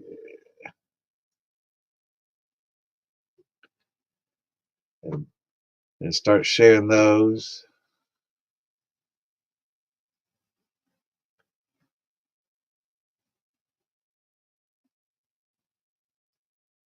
and then talk about mashing in, and go from that to what to look for after you mashed in, and taking care of it,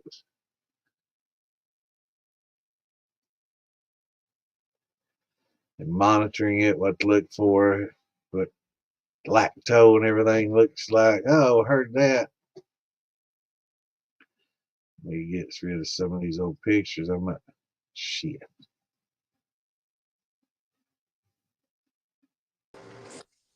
Look at there. What's going on? What Huh? What's up, brother? Nothing. I'm just gonna get on here, man. I finally got all that mashed in. Finally. Did you? That's what Took I a was little while, talking. huh? That's what I was telling everybody. Y'all think it's for the weak of heart, weak of mind? Bullshit. No, that's why everybody ain't doing it, man. It's a lot of work. Well, when you try to do it the right way, you know what I mean? Damn, I Yeah, got yeah, we was talking about that barley and everything else I was doing today. That's hell, I'm tired. yeah, yeah. It'll get you tired. Hey, so anyway, I had 50 gallons in that pot of water, right? Yep, All right. It took 3 hours from flipping the switch to 210 degrees. that's not bad for Well, 50 gallons I'd have been running an hour before that. You know what I mean? on gas. No, I'm just saying I would have been running. Because it Oh didn't yeah, take that before long. it got to 210. Yeah, Yeah, I yeah, mean, because I had her eating. And so that's what I'm saying. I had her cranked down pretty tight. So, uh, but I figured probably probably a little about right at 2 hours. Seriously. yeah. So, but Cool. that ain't bad. 2 hours for 50, and that's straight out of the hose. You know what I mean? It's cold. Right, right. So, Yeah, that's pretty good for 50 gallons because it takes me about, I don't know, about an hour, 45 minutes to an hour for like 16, you know, right. 18 gallons, something like that. A little bit bigger on my 120 liter, 30 gallon. I got a 30-gallon pot, and it takes about an hour and a half on that. But that's those jet burners, man. They get it going pretty quick. Man, it's hard to beat a jet burner. Did you see JL's last night, man? He had that thing cranking. I didn't see it, but I fucking heard it, man. He said he It's put fucking video out of it, just that burner by itself. Hell, I thought yeah, he had a damn F-14 Tomcat engine yeah. there. It was loud, man. But I I thought think he I'd put Mikey in here. I don't see him. Where'd you go, Mikey? I'm I here, I don't, think. I don't oh, see you. I can hear you, but I don't. there There he you is. are. What the hell happened? I guess there we go. I don't know why it didn't line it up like that. I guess I get look at that old submarine pot there, Tom. That's the way they did it back in the old days, brother. You got that right. You want to drink liquor out of that? No, I would though, probably back in the I day. probably have. Yeah, Yeah, I guarantee you I have. But yeah, I know some old boys up in North Carolina that run them things. yeah. Wow. I can't imagine that. Looks like it'd be full of rust. Yeah, yeah, that's a big nope for me, man. But I guarantee you, I've drank some out of them stills like that. Well, I mean, they started making them out of stainless, but they wasn't Yes, supposed to be moved. Once they set the spot, that's it. They yeah, just knocked holes in them and went to the next spot. yeah. They weren't designed for mobility, but No. yeah, stainless came along, was a lot better. But man, they were making those submarine pots out of just plain old sheet metal. Yeah. Dangerous, man. Yep. That shit rust up. And that's what I'm saying. I mean, they lasted right out of season. And that's it. 'Cause that metal wore, cracked. Yeah. Like I Did you get said, you pretty? get that old shit hot and cold enough, it'll rust in a matter of minutes. Like, you know what I Yeah, mean? Kind yeah. of, sort of. Did you get pretty good conversion?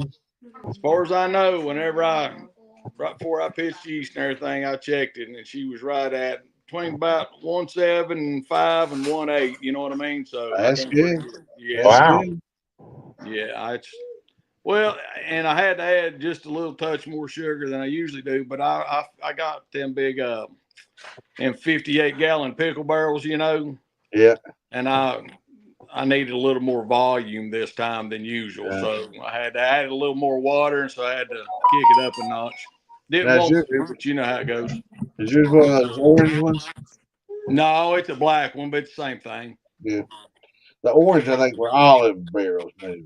Yeah, well, you know what? I don't think it really matters. I mean, I don't know, No, but it doesn't.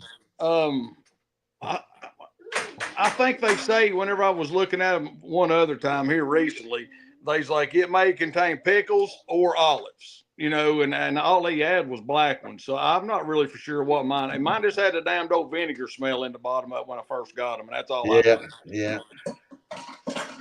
That's when you make pickle shine.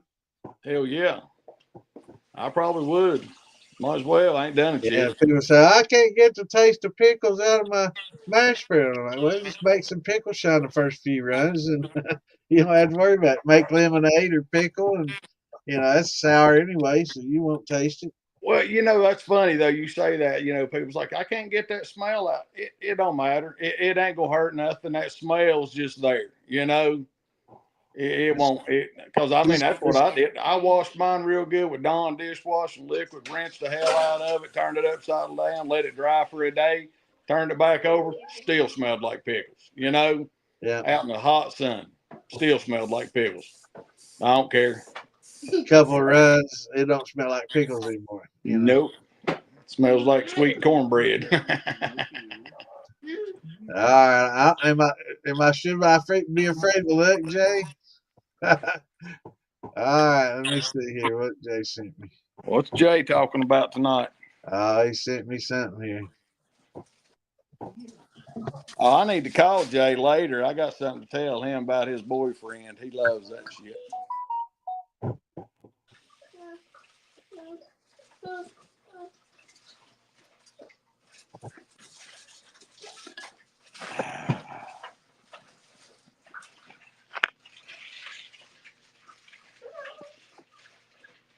Put that damn cigarette out, Mike. You know them things is gonna kill your ass. Well, if I get across the center line, I guarantee you. Well, guys, what makes a cap not fall? What makes a cap not fall? Yeah. A lot of bubbles still coming up, or a lot of CO2 trapped in it will keep it up there. Time. Sometimes, sometimes you get a cap. It's just lighter than the water and liquor under it, and I've had some like.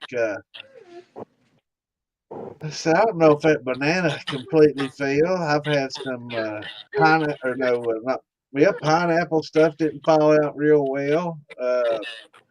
Well, hey, I've here's had Jay. some pumpkin. It didn't fall out real well. So Hey, Mikey, what are you running though? Let me ask you that because that may have something to do with it. It's a white corn, oats, and barley. That's your problem right there. Is the oats. oats. Not that it's a problem. Were they whole oats? And you cracked them. Uh, they're steamed rolled oats. Yeah. Oh, so they was just regular old fashioned oats. Yeah. Yeah. Oh, okay. Well, that ain't it then. Did the barley was it ground? They're crushed. Now, I crushed it. Did it have the damn shell on it when you crushed it? Yep. All right, that shell, that hard husk on the It outside, holds water. it It holds holds that air water. bubble, It's real air light, bubbles. and it'll just set on top. Those Same air thing. bubbles Yeah. get inside that husk, and they it'll turn upside down, and those air bubbles get inside there, and it'll float. Unless you turn it over and the air bubbles escape, it'll stay right there floating. Yeah. And How then, long's and it then been working? Well, I've been I just been waiting for a cap to fall. So everything I've done's 2 weeks old, and when I dig through the cap, I've got fermented dry clear liquid underneath that cap. Just stir the hell out of it one more time. Jay, is this your kitty cat? Is that Amanda's? I That's won't what get I to run try, it till Mikey. Gray and white Try cat. to stir it again. Try to just punch that cap down, see what it does. thinking about just pulling it off of there. Well, do that too. Yeah, you got to do it by the river with the stone, man. You got to hammer that shit Right. out. Yeah, Heritage, old school heritage. that's right. But guys, I've been converted from yellow corn to blue corn. Oh, Uh-oh. that blue's good, man. I think blue corn's going to be my base for everything. It's the best. Have you tried the Oaxacan green yet? No, I haven't tried it. I just You got to give that a shot too. Both of them have really good, unique flavors to them. these From what I heard, I haven't done the green yet, so I've just heard lots and lots of good things about it. Everybody that's tried it, I haven't heard anything bad about it. but I run around the bar tonight with a quart jar of 100 proof blue corn and passing out samples, and just everybody just absolutely loved it. Yeah. Well, I did my red, white, and blue. I did my jerry can juice tonight, Mikey. That's what I've been working on all day. I see. See, we're going to do a blended red, white, and blue. Right. Mine's So mine's mine's mine's Bloody Butcher and Ohio Blue and Hickory King White. Yeah, all in the same mash. should, All in the same mash, they bro. should use that Jimmy Red. You like Bloody Butcher better than Jimmy Red? It's just what they had when I bought all my Okay. grains. You Yeah, know. I'm gonna try it with the Jimmy and the blue and the hickory white. Yeah. Oh yeah. Now, tell me about this trucker's corn. You ran some of that before, ain't you? No, I didn't, but I know no boy did. So I've not tried that. Here's the cool thing, and I ain't going. I'm gonna tell everybody my secret. Okay, MBS seed. You know, you can get it for like $38 or whatever it is for a 50-pound bag, and you know, then you got to get shipping on top of that. Well, guess Yeah. what? You can order that shit from Walmart in 25-pound bags, and it comes out to the same money, and you can have that shit drop shipped to your door. Yeah. I can get a little bit of discount on that. My lady works here. Yeah, that's what I'm saying. But now, if I don't know whatever the man done to it, he said all he done was run it. I ain't gonna lie to you, it was some of the sweetest liquor I ever put on my lips. Yeah, Clint's. Yeah, that's right. Just you can degas that and you can punch the cap down, and if it's done, if it's 1.0000 or 0.9999 whatever, you can get. I don't like stirring it up a lot because then I just have to wait for it to settle out again. So Right. a lot of times I'll just rack it from the fermenter into another fermenter, and if it's still floating on the top, I'll just drop my hose below the surface of the cap and just siphon it off till I hit the yeast bed, and then I let the cap and the yeast bed sit there, and then I guess I'll eventually you know press that out with my mop wringer or let it hang in the bag and put it in a brew bag and let it hang. I've got a Welcome I've back, got a brother. sump pump working pretty good for me. That'll Yeah, work. yeah. The thing about sump pumps is when you set them down in there, it stirs shit up. It gets things disturbed. Right. And if you just use a siphon hose, you can get pretty much just the clears. And it's all right to get a little bit because you got it in a secondary vessel where you let that settle out, and then you can just rack off that, and that'll have pretty good clears. Yeah, you can just be like me Yeah, and cheesecloth the shit out of everything and run it. yeah. Oh, yeah. You can just pump it directly out of there and get a little bit of that adds a lot of flavor. As long as you can keep it from scorching, getting some of those not yeast bed, but getting some of the corn cap and some of that, grains and stuff in there. As long as you can keep it from scorching, Yeah. it'll add some flavor, good flavor. I just try not to get any of that yeast bed in there. I don't like the taste of that I don't shit. like that. It's just like when we used to make beer. Let that beer Yeah, set on it, have that little quarter inch of yeah, I don't yeast. like it. Man, that shit give you a headache. Yeah, I don't like the taste of it. But I got some new yeast to try. from Firm Solutions. Which one? It's 917, 911. Which one is it? let me go get it. This is a different one. 957 maybe. I don't know. Hey, now, Mikey, we can talk shit about him. He ain't here no more. He can't hear us.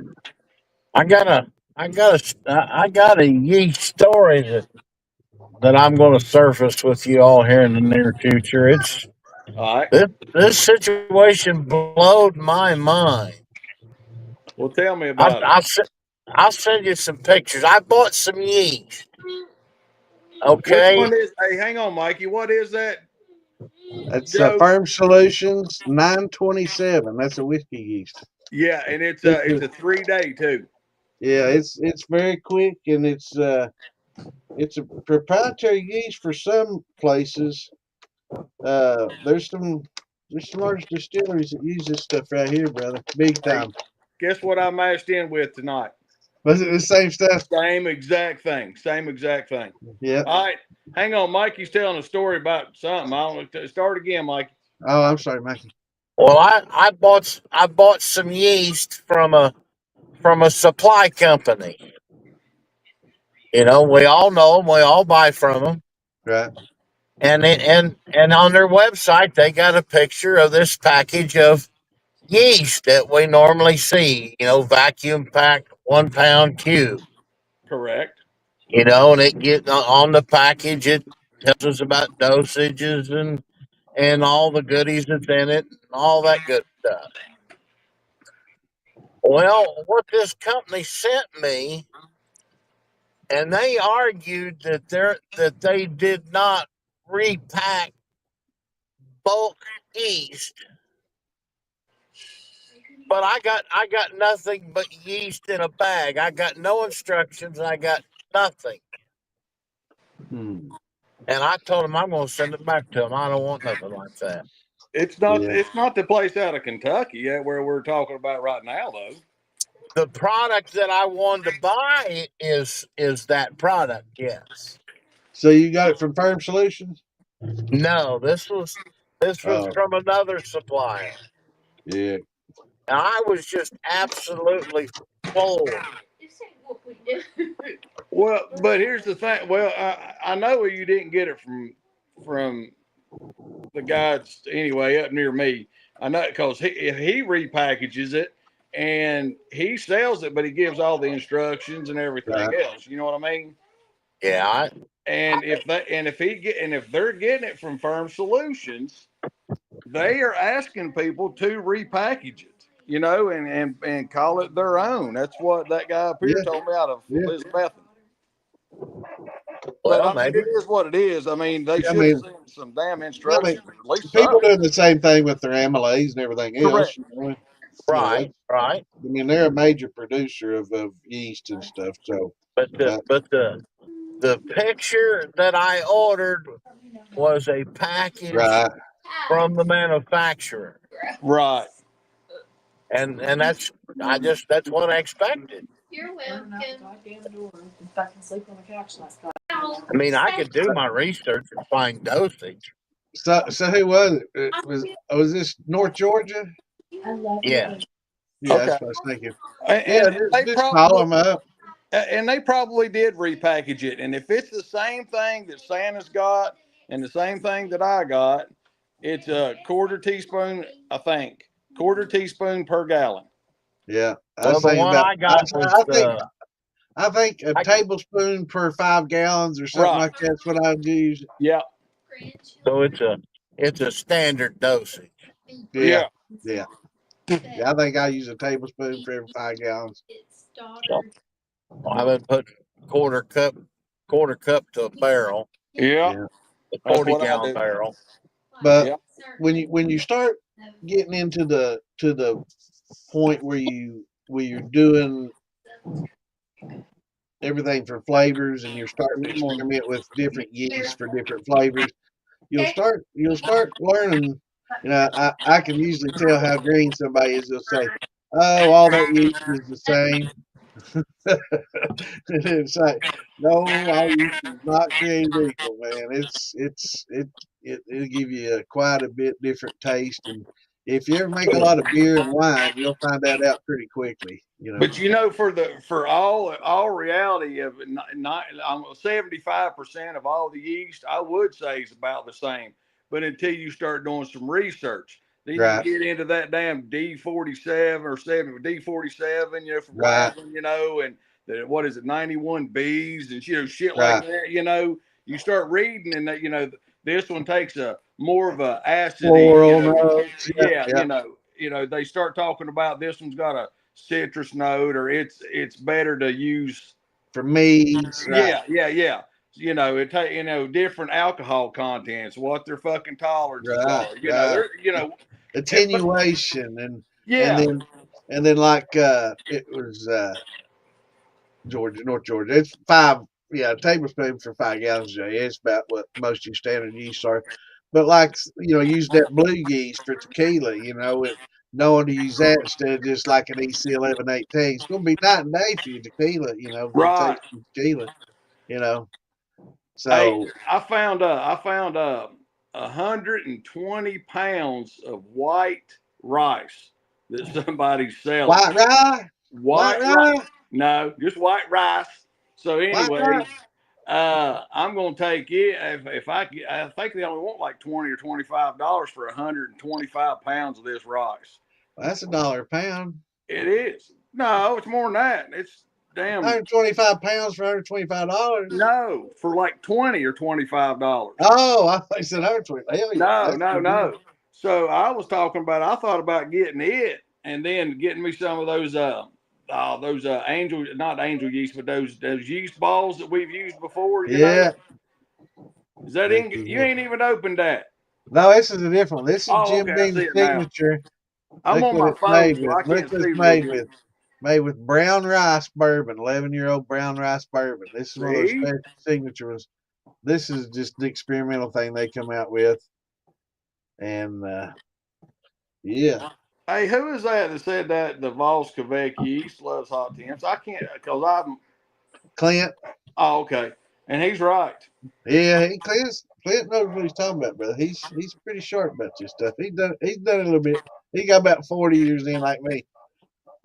He's been at it a long time too. It's because y'all are older than sin. Yeah, and that blue tequila it likes the heat too. It likes the warm temperatures. Yeah, that blue agave yeast, and then I've got some of that Vols Quebec. Wayne sent it to me on a big old yeast log, Yeah. and it was actually on a wood stave. And I'm going to wait and use it on something else. But guess what is going to get run this week? Finally, Oh, what? I'm gonna run that fucking pineapple coconut this week. Awesome. How long has it been fermenting? Fucking all winter. 6 months. But I had that buddy of mine over here that was talking about that trucker's corn, and I let him stick his head in the barrel, and he's like, "My God, that smells good." So it's Yeah. good there. Yeah, it'll be good, man. Yeah, because it ain't nothing but juice. Remember, the only thing I put in there was just a little bit of oats on top, just to give it some nutrient, and keep the yeast happy. Yep. Yep. And hell, it's been ready to run. So I'm gonna move everything around and put them big crummy thumpers in there and grab all my dehydrated pineapples and get me some frozen pineapples or fresh, whatever. And I'm gonna put it all in the thumper, and I'm gonna run flake coconut and vanilla beans in my jar rig. We've been talking about something on here, pushed in the idea for the last few weeks about making lacto logs. Shit, I could do that because I got one barrel out there that it's infested with it, which I keep it just for that Drop reason. you a little log with, a little oak with the hose drilled in it, and let it sit in there and soak up that. Stick it in there good dry, let it soak up all that lacto, man. That'd be great to throw in a barrel late in fermentation, to get your lactose started. I You know, started thinking about it because I know they say if you don't, sanitize your stuff, it'll keep coming back. And some person was commenting they were having a lot of trouble coming back. And they said, "Are you using a wood paddle?" And they're like, "Yeah." And they're like, "It's soaked into the pores of the paddle, bro. yeah, You're gonna have to sanitize that." And I started thinking, yeah. lactolog, you know. I mean, because all you got to do is let that shit dry out. It's like anything else. Just let it dry, and it'll, Yeah, yeah, that's a good it'll, idea. Wonder what, I need to go down there and talk to that old boy about some. I've got them like 1x1 oak stickers, they call them, when yeah, they go to the sawmill. They lay them in between them. right. We could get some of those, cut them out in about 10-inch sections, something like that. You know what I mean? Because Yeah. they're 1x1s. Just drill some 1/4-inch holes all the way Or, through them or or whatever. or you just get a regular whiskey stave, and just plane off the charcoal and just drill holes in it. Sand it down all around and drill some holes in it. And just throw it in there, let it soak it up. Them things are dry as a bone. You let it Yeah, sit that's true. around a Now I while. got a guy that he's got pallets of them things, staves up there, and I need to come up to Kentucky and get some. Yeah, that's that. Hey, I saw down in Arkansas they were taking these 15-gallon barrel heads and bands, and they were using 53-gallon staves with the bands and heads off of 15s and making real tall barrels. It's Well, cool that's as fuck. cool. Yeah, it's cool as fuck. What's Huh. going on, Lisa? What you Leisha, up to? Misha. Good to see you on here.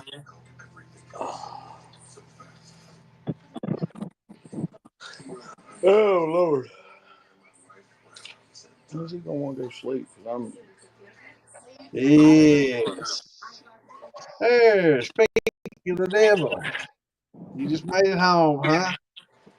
Well, I like this I hear like it real well, brother. That's good. The other's good, but what's the proof of the clear? It seems like it's Koji balls. Yeah, Koji balls is what we're Yeah, yeah, yeah, thinking yeah. of, Tom, for the rice. Yeah, that's right. Yeah, yeah. I couldn't remember. That's right. I wonder is Koji what the yellow label angel yeast has in it? Man, it would have to be because them Koji balls, man. I mean, they I mean, eat it converts. everything Yeah, good. it does all the conversion. So I'm assuming it's got to have some kind of Koji fungus or some special enzymatic fungus in there that's doing, enzyme and fungus, that's doing all the work, Yeah, conversion and stuff. something's Yeah, got to be going on with them. man, that's some good tequila right there, aged. Jeffrey hooked me up. Heard that. Lisa said I just looked at my camera and said, "Not much, ha ha ha." She wasn't even on. Old habits are hard to break. Yeah. All right. Well, look, boys, I just wanted to jump on here and holler at you a minute and see how things Hell, are going. doing good, brother. Just We I get got a lot of questions, Matt. we got full on 2-year-old grandson duty, so I'm gonna That's fine. I'm gonna hang out with him, and then he's gonna climb into bed with us here in a little bit and see if we all can't not get any sleep. Yeah, watch a little TV and fall That's asleep right. watching TV. Sounds All right. like a good Saturday night to me, man. Oh yeah. All right, brothers. Well, I'll All holler at right, y'all tomorrow. all Mike, if you right, need something, man. holler at me. I'll holler at you later on if I see you on here. All right. See y'all. Later, brother. All right. Bye. I think it's rum they's got going, or a pineapple brandy. I don't know.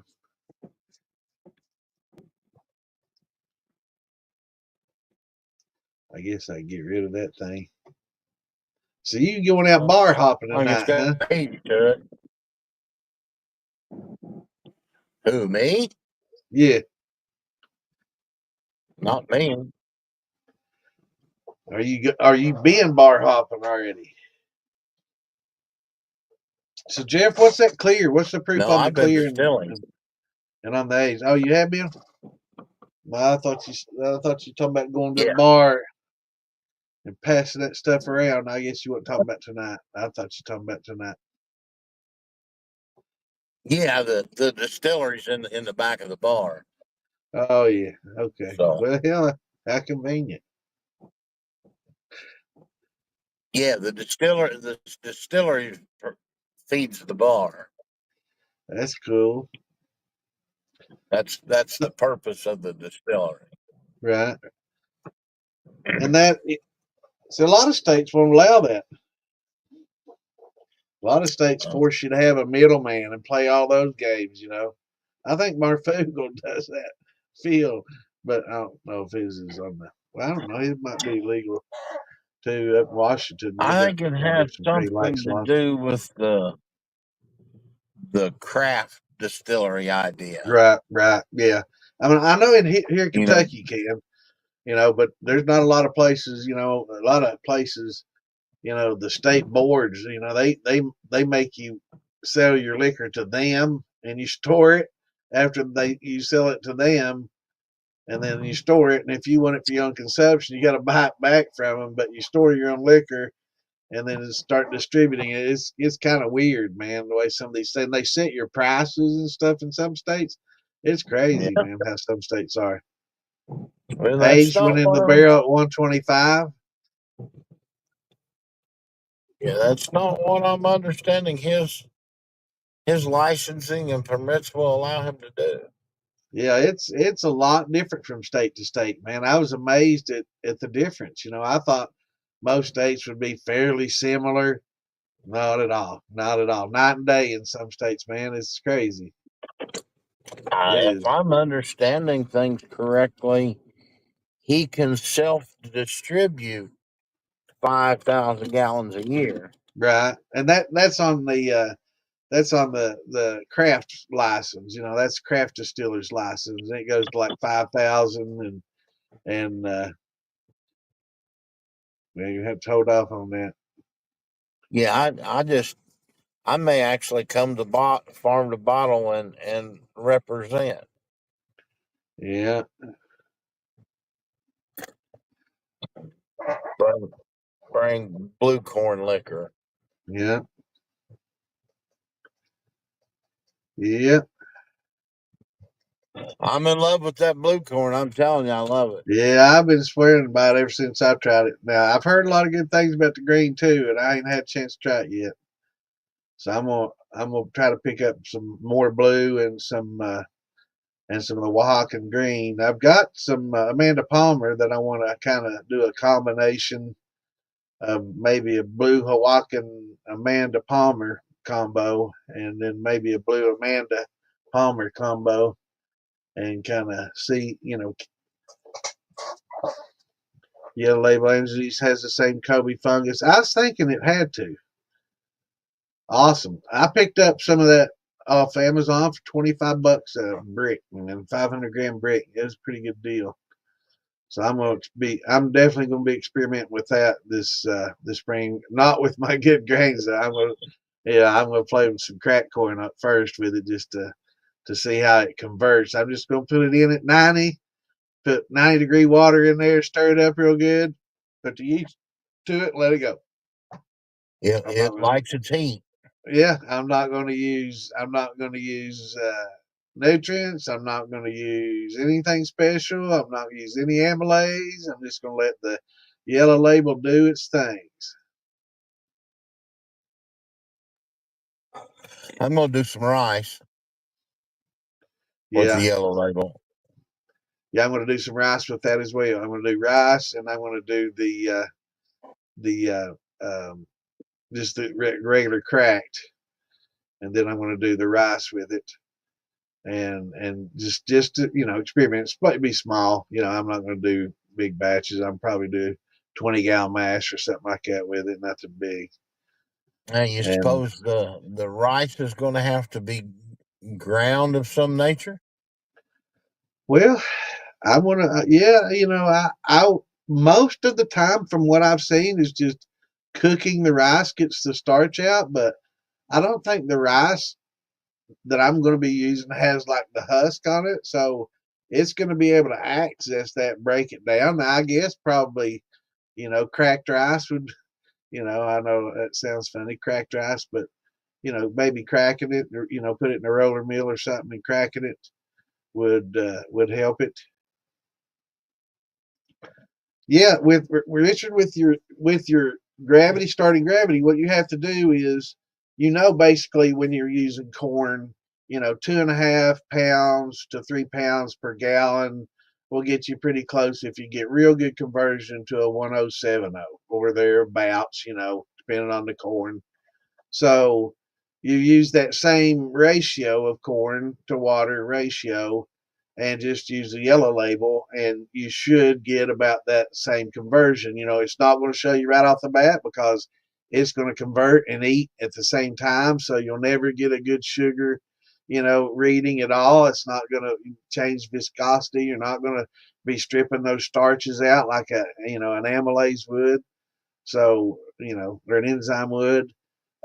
So yeah, it's going to be interesting, so yeah, you just got to go by your weights and measurements, to estimate what your gravity is going to be, and that shouldn't be too hard. We know to around 2.5 to 3 pounds of corn per gallon of water will get you a good conversion, so if you start with that, with this stuff, it should be all you need. Now rice I haven't worked with as much, and usually when I have in the past, it's been a supplement. I've never done like just rice alone, so I'll have to, look at some of our SPs on Saki or something to get a good weight, and to let me know what weight to get to use to get a good starting gravity equivalent. So I'm guessing with rice it's probably about the same. Actually, I probably have that right here. Let me look and see real quick.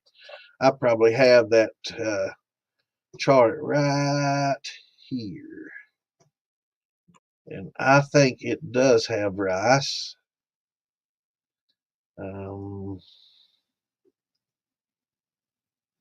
Yeah, let's see. I'm definitely going to work on straightening up my files, man. It's a mess.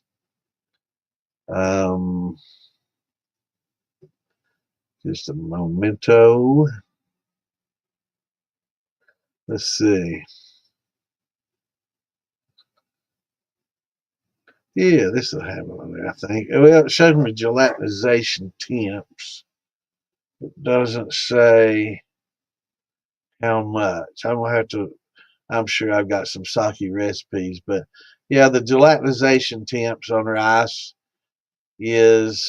it's a big swing, man. So you can do your rice from 142 to 180, and the saccharification range is like 147.5 to 157.5 or somewhere in that range. So that's when you do your saccharification rest in that range. So, but you don't have to do that with the yellow label. So let's see if I can find me sakis. Yeah, I've got some sake recipes here.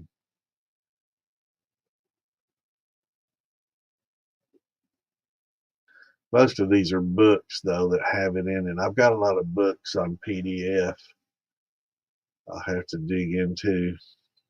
Actually, I got a lot just a couple of weeks ago, man. I found a freaking treasure trove. I spent hours downloading it. I hope I've saved that link, but man, it just had all kinds of distilling books and distilling information, man. I went hog wild, and it's a legit, publisher site.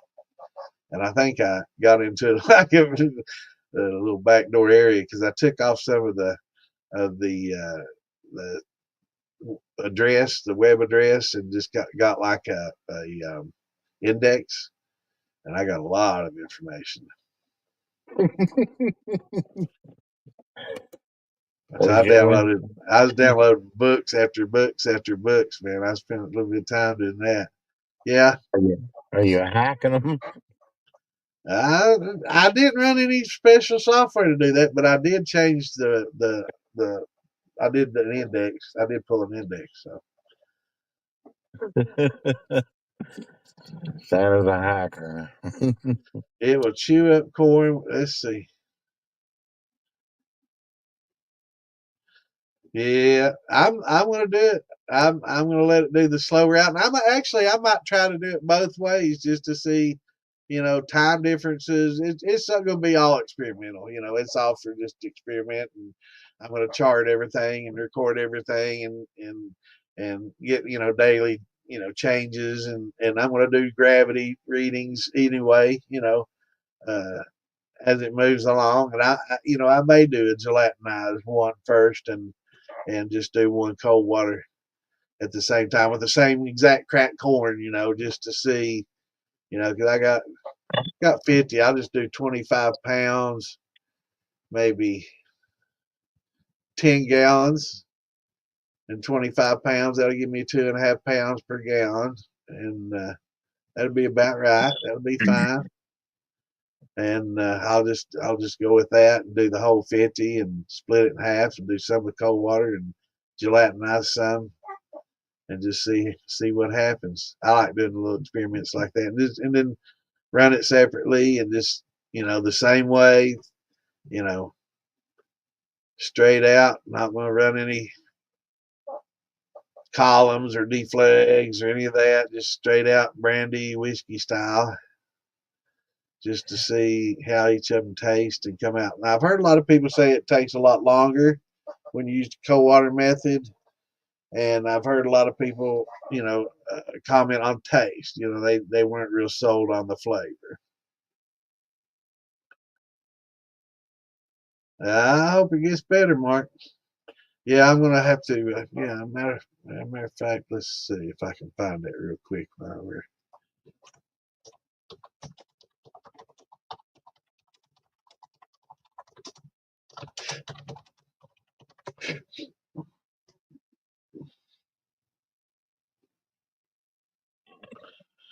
What is the ratio of rice to sake?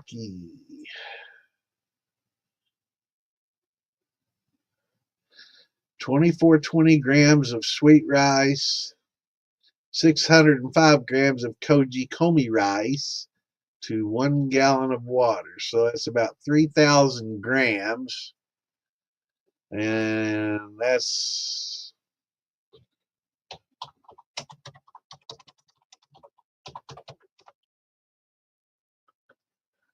about 6 pounds, 6.6 pounds. So about 6.6 pounds to the gallon. That seems like a lot, doesn't it? That's a lot.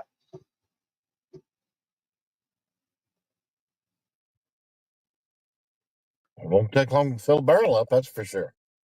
No doubt. Let's see. 1 gallon recipe here in home brewers. Let's see.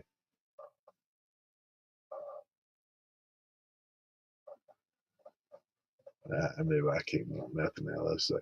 I read it. I should have known better. So evidently, rice has got a lot of unfermentables to it. I don't know. It's not pure starch. There's not a whole lot of protein to it, though, is there? I mean, it's not a seed, is it? Yeah. Yeah, I guess it is a Yeah, seed. yeah. It's a grain, just like everything else. Then they got the hulls, but these probably get hulled. I don't know what. Just lost the dang on. Here we go. But this is some interesting. But some of these are using sweeteners as well. So they're using less, but they're using rice and koji, but they're using steamed rice, so they're cooking it a little bit on that recipe.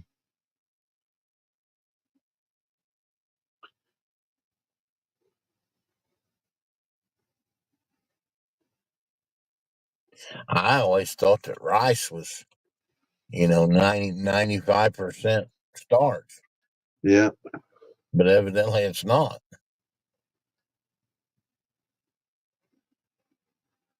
but this may be that recipe. I don't know.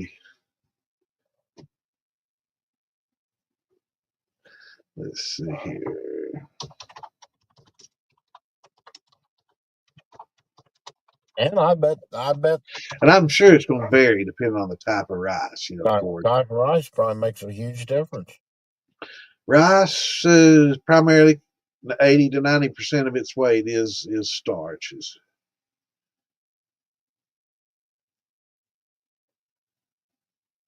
And milled rice has its bran and germ removed. So it's a higher starch content because it's already had that removed from it. So it's going to be, north of probably 90.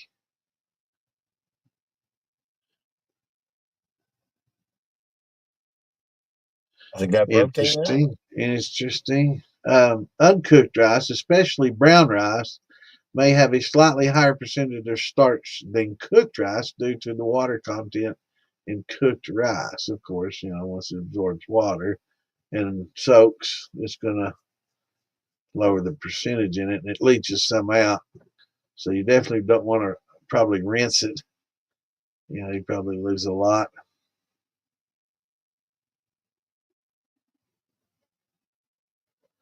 But it's both amylose and amylopectin starches, so definitely need both amylase to break it down. It's gonna be pretty interesting. Yeah, average is 6 to 8% proteins and some trace amounts of dietary fibers.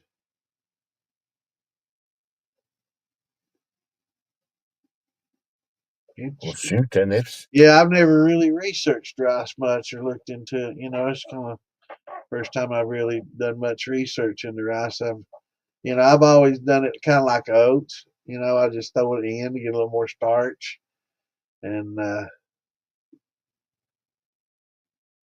or just change the flavor a little bit. Throw a few handfuls in, just change things up and play around. But I always like to throw a bunch of oats in there, whatever I do, except brandies. But yeah, that's pretty cool, man. We'll have to definitely do some.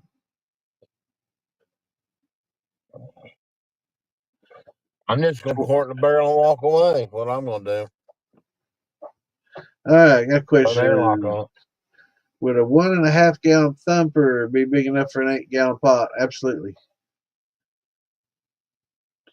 Sure would. That's close to 25%. So it's just under 25%.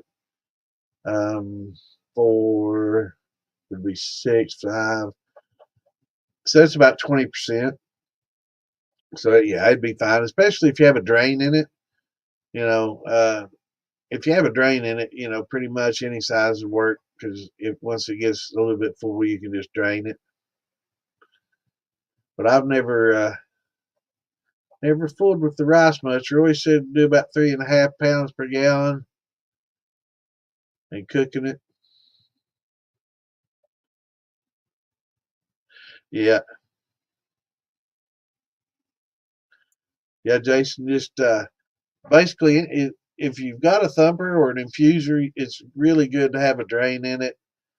That way you don't, I know the jars, it's kind of hard to, put a drain in your jars, but you can make you some copper infuser pots, just kind of like a jar, about the same size as a jar, maybe a little bigger. Put your small drain in it, little infusion port, and you don't get to watch it, do its thing. It's not eye candy. And it's always fun to watch watch it go. But yeah, if you got a drain in it, it's good. You can do it. But yeah, that I doubt you'll have any issues. And another thing is to try to keep a lot of mistakes people make with their thumpers is on their coming off their steels or the pot, they got a big long copper line that comes up 5-6 feet in the air and then goes over 5-6 feet and then comes down 5 or 6 feet to the thumper, man. And there's a lot of condensing and cooling going on all along that pipe from there to the thumper, and it makes it a lot harder. It makes your thumper less efficient, and a lot harder to heat up. and it tends to fill up worse than if you kind of elevate it and push it in closer to the thumper, and that way when you got your line coming up maybe a foot or two and coming over maybe a foot or two and then down into your thumper, directly into your thumper, all right, Lisa, hurry back.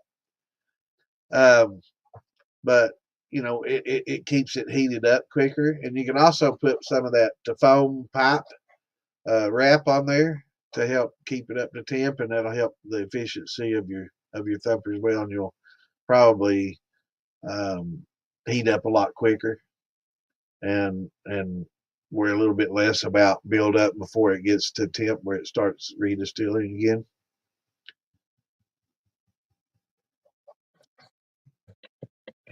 And 100% rice mash working off right now. Awesome. Yellow label yeast doing its things. 2.5 pounds per gallon. Cool. Well, I'm glad I didn't do the 6 because I was like, damn, that seems like that's a lot. I don't, I don't see how that's gonna work, man. That's just a lot. I don't know. That's what happens when you look at fucking Reddit. That's why there's certain sources online that you just don't want to look. And when I looked up and I seen where it was, I was like, yeah, okay. Fuck Reddit and home brewing and all that. Yeah. Homebrew sake. Yeah. They do 2.2 pounds, a pound of rice, and they use 2 different kinds.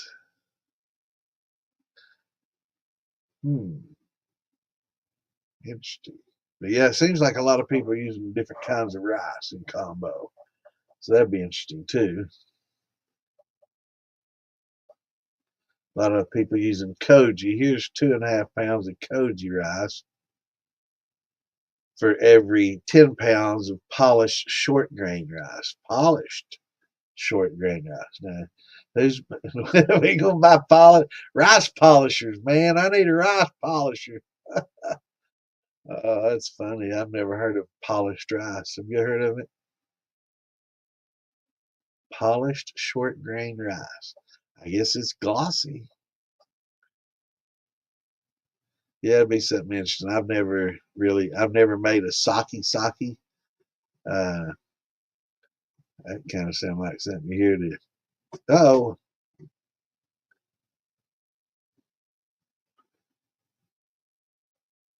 I guess he got disconnected. Mikey will be back. But yeah, I've always just thrown some in. Yeah, I was thinking about just grinding it, throw it in the grinder and grind it up. Probably I'm not going to do it in a powder. I'm just going to crack it up good. I don't have a roller mill, but I can. I've got a grinder, pretty good little grinder.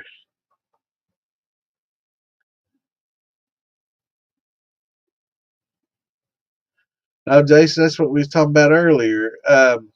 You just have to know, like we're saying, you do 2.5 pounds per gallon, and that gets a pretty decent conversion when you're using the amylase and stuff. So based on just that weight and the type of rice that you're using, and the weight of that to the gallon.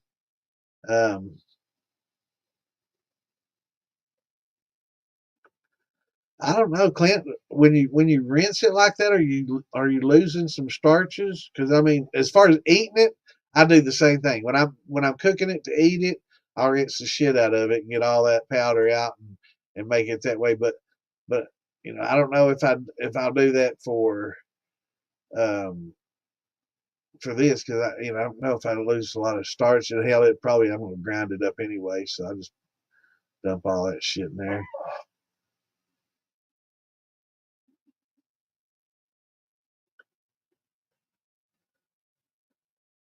But yeah, it'd be interesting. Once I do it though, I'll start experimenting. Like a lot of these people, it seems like most of these recipes are using for sake like two different rice grains. So that's going to be real interesting, to experiment and see which rice grains, work the best together. So that's gonna be a lot of fun.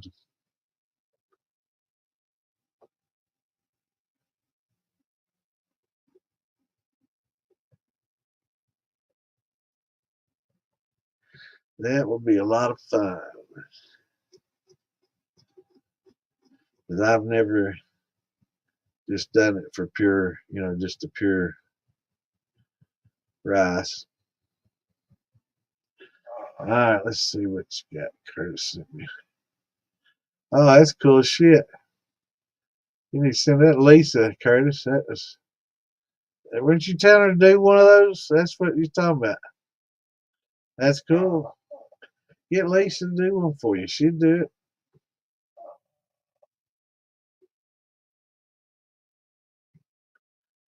Lisa'd love to, man. She's probably got something that look a little like that. So hell yeah. I hate to see my big old mug on here, man. I'd rather look at that crazy ass submarine pot.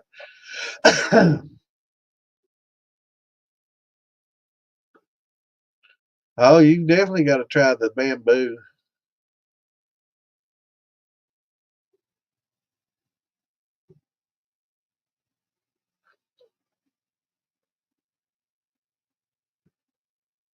Yeah, you can use that little gray, pipe insulation, and it'll help. It'll help keep it up to temp. Now, once you go into your thumper, you don't need it coming out because you want it to start condensing on the way out. But yeah, from the pot to your thumper, you can put a little pipe insulation on there and wrap it up and make it more efficient.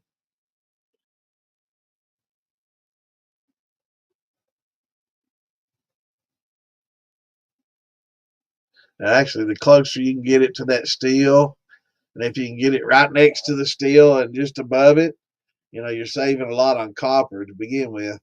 But a lot of that heat that's heating up your steel comes up the sides, from the gas, and it'll help keep that thumper warm too.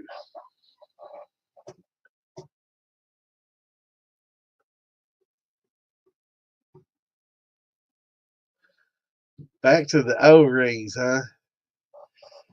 See, y'all making me hungry, man. I hadn't eaten yet. Well, I had a late lunch. We had burgers for lunch around 2 o'clock. I had some burgers.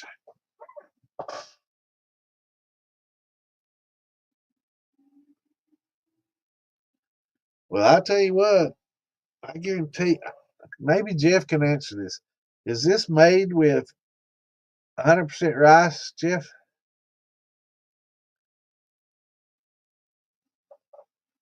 Brown rice. Let me see. It might say something on the back here. Jim Beam Harvest Bourbon Collection. A series of handcrafted bourbons that celebrate the distinctive taste imparted by the distillation of different grains. More than 10 years of aging has brought out the nuances of each of these unique ingredients. Yeah, this is an 11-year-old brown rice. Man, that's some shit right there now. 11-year-old brown rice bourbon. I just wonder if they have to use so much all brown rice, no corn at all.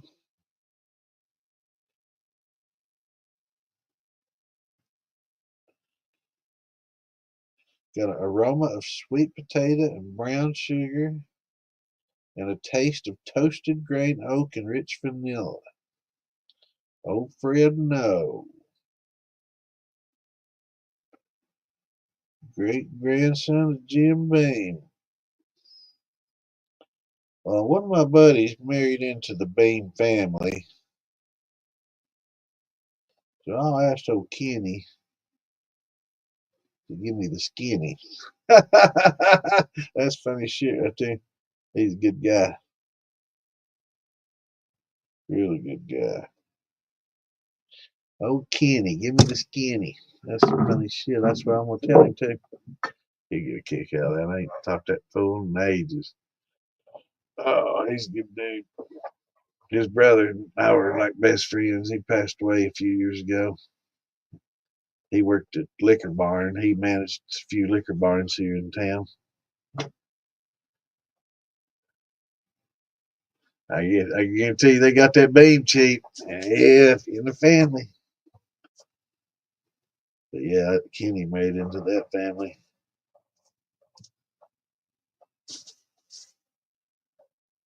Known him since I was a child, man. We used to go fishing all the time. His dad and my dad were both in the SOBs, Society of Bassers.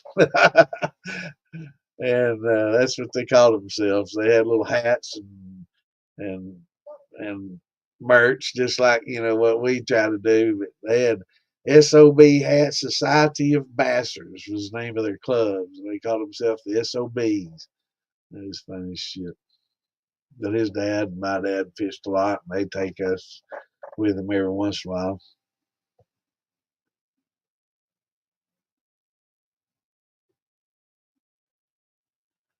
Yeah, I wonder. I wonder if there's any corn in that. Is it just all rice?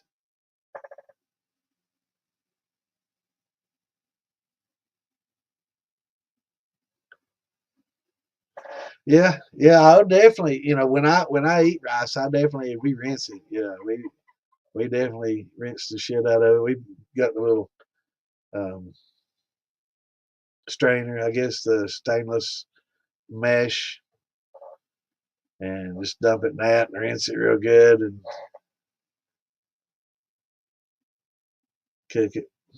We eat a lot of rice and a lot of pasta. I wonder what little pasta.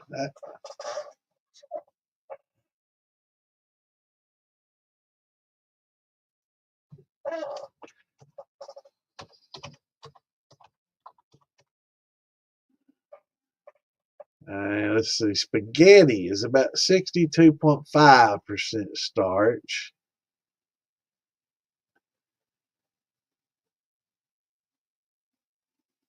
Yeah, so we can make us some spaghetti shine. How about that? The spaghetti shine. Anybody done spaghetti shine?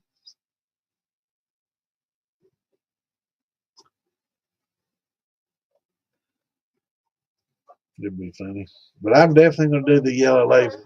I don't know if it's still on sale at Amazon or not, but it's, I don't know, it's been maybe a month. It may not be. But I couldn't refuse it. And I've been wanting to get some for a long time. And I seen it was on sale. I'm like, hell yeah, man.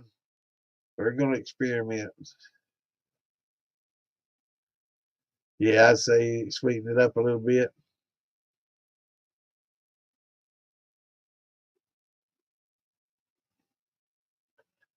Yeah, I think it has to be 51% corn to be a bourbon, or were they just cheating when they call it that? Because I was thinking, it's got to be, at least 51% corn to be considered bourbon. Part of the requirements for the label, bourbon label. So I'm assuming that it's probably 49% brown rice and 51% because it doesn't give me any other ingredients.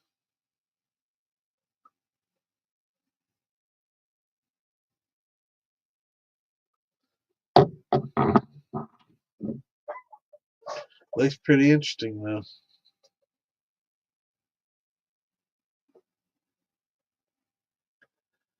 EXP experimental. So I'm guessing it still has to have the straight bourbon whiskey.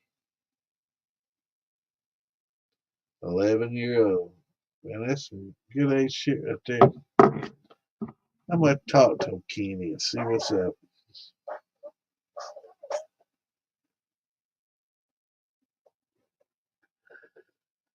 11 different ones on the experimental series. Is this something that the annual every year they turn out a dozen or so experimental ones?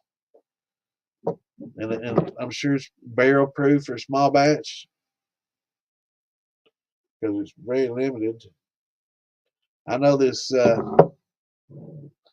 stuff here is very limited. This Woodford, that's very limited.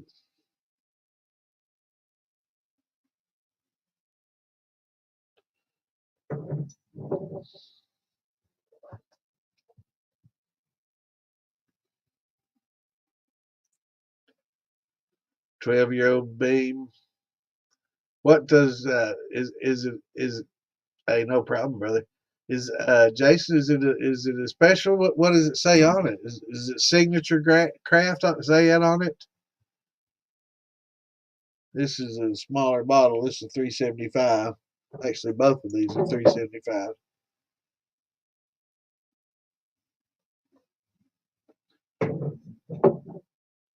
That Woodford's a little. I don't know if it's more rare than this or not. It's doesn't really say. I don't tell you. I guess you could do a little research and find out how much of each were actually bottled.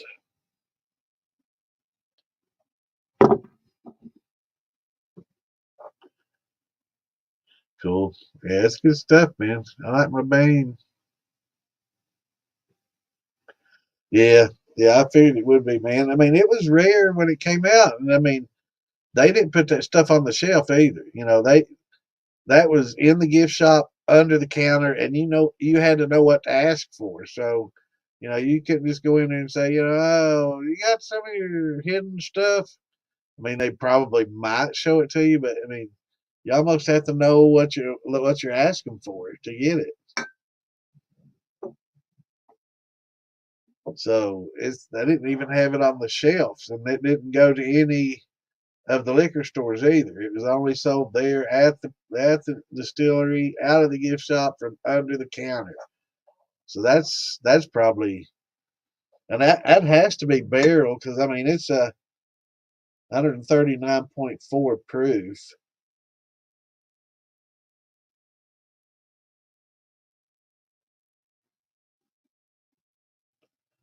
That's the highest proof they've ever turned out. That's the highest proof Woodford that's ever been made out there. Yep, absolutely. You know what?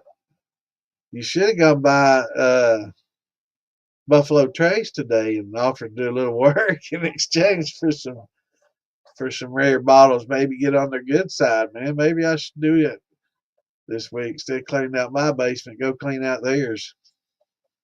I like the sound of that. Need some help for them barrels.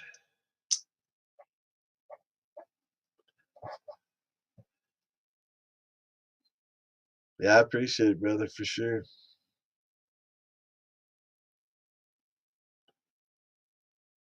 Man, I'm serious. I might go up there and see if they need a little help. That'd be a pretty good place to work too. I wouldn't mind a little part-time job there. Teach them how to make it right. Boy, they'd love me up here, wouldn't they? What happened to Mikey? Did I miss him saying bye when I was pulling up pictures or something? I had the screen closed. I was looking for some pictures, and I might have missed him saying bye.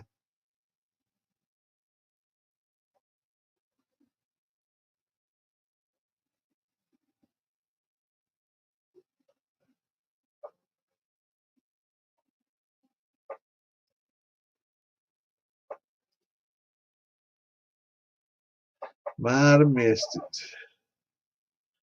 No, I did not see your brandy question earlier, Mr. Richard. I am sorry, brother. I'm slack-a-lacking. Actually, I've been pulling up a lot of these damn pictures. I was probably looking at rice and shit when it happened.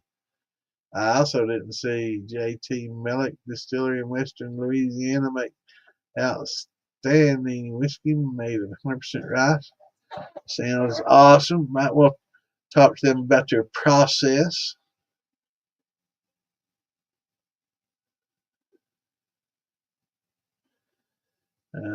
Scrolling back, Richard, looking. Well, let's see.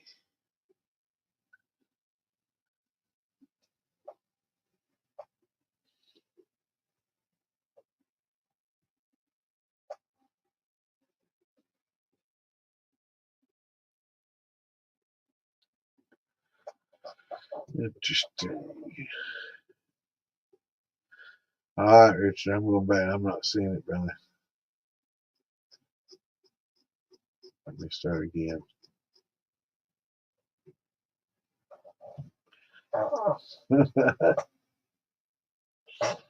She's a good girl. What a fine wife she would be. But my loving ladies to see. Yeah. Good old tune. And say, Brandy. I'm not going to say. I don't have auto tune. That's another thing I need to tell StreamYards. We need fucking auto tune.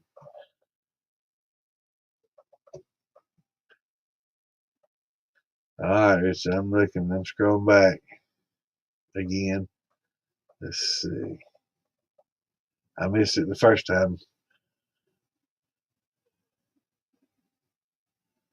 And so you got some medium grain white, medium grain brown. We'll try a small batch of sake with. Okay, well, that wasn't a brandy question. Wash, rinse, rice, water clear before steaming and adding coated water. Yeah.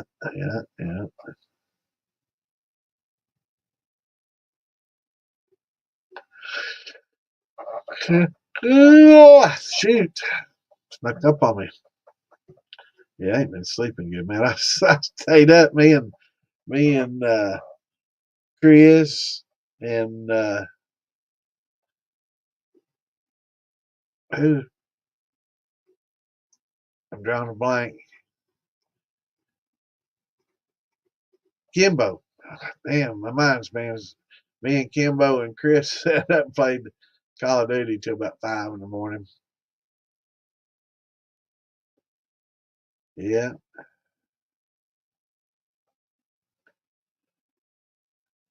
Oh, pound of apples and concentrate. Yeah.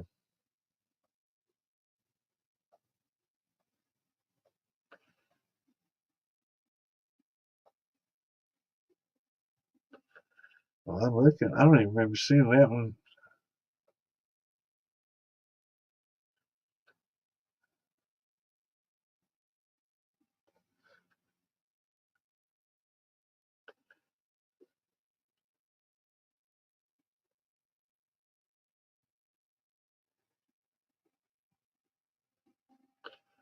Yeah, I'm not seeing it, Richard.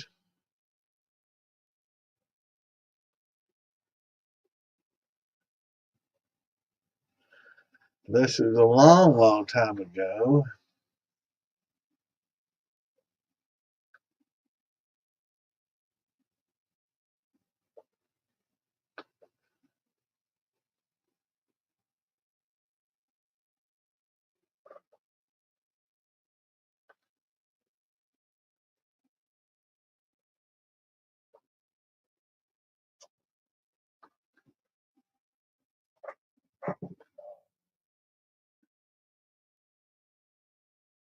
Cool. Richard, I'm still looking for it, brother. I swear I ain't seeing the damn.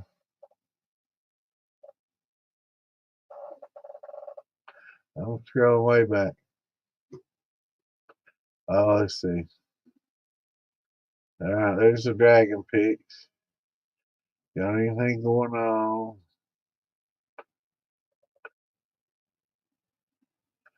Is that old? I'm not sure what you're talking about, but pretty much everything I have is. Yeah, that's a long time ago there. Let's see. There's when we were talking about your barrels.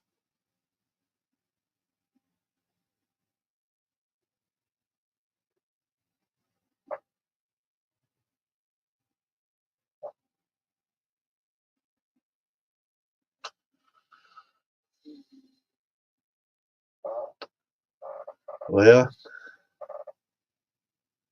let's see where the OKs had the bum on the side instead of the top on Marketplace the other day. It might be aluminum if it's that old. You reckon?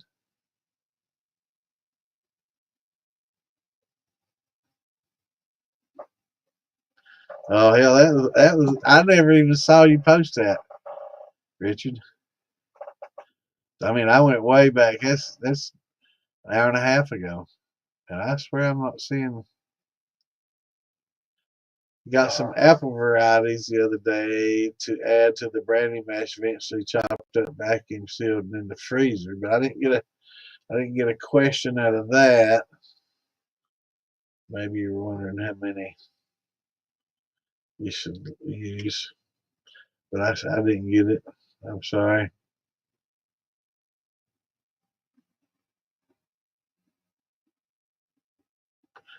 Yeah. Well, it's getting to be about 11, and I'm getting pretty tired, and I'm about to nod off. So I appreciate everybody jumping in tonight. Been a little bit on the slow side tonight, but like I said, I'm gonna try to start getting some of my pictures more organized and get some more pictures in here so I can describe things a little better. It's a lot easier for me to describe things if I have pictures to point to. And I'm going to have some instructionals. We're going to start with equipment and different equipment, what different equipment will do. And, I'm still going to answer questions in the meantime. So if I do miss a question, please repeat it. I promise I won't get mad, and say, oh, I'll get to it, damn it, just give me time or some shit like that. You might hear somewhere else, but you know, remind me because I try to keep up and sometimes I get, 20, 30, 40 minutes behind trying to answer each question. And, I love getting all these questions in here and I want to try to answer every one I can. And if I can't answer it, I'll find the answer for you. That's what we're here for, to get answers and to get everything, safe and spread the knowledge and learn. I want to learn too.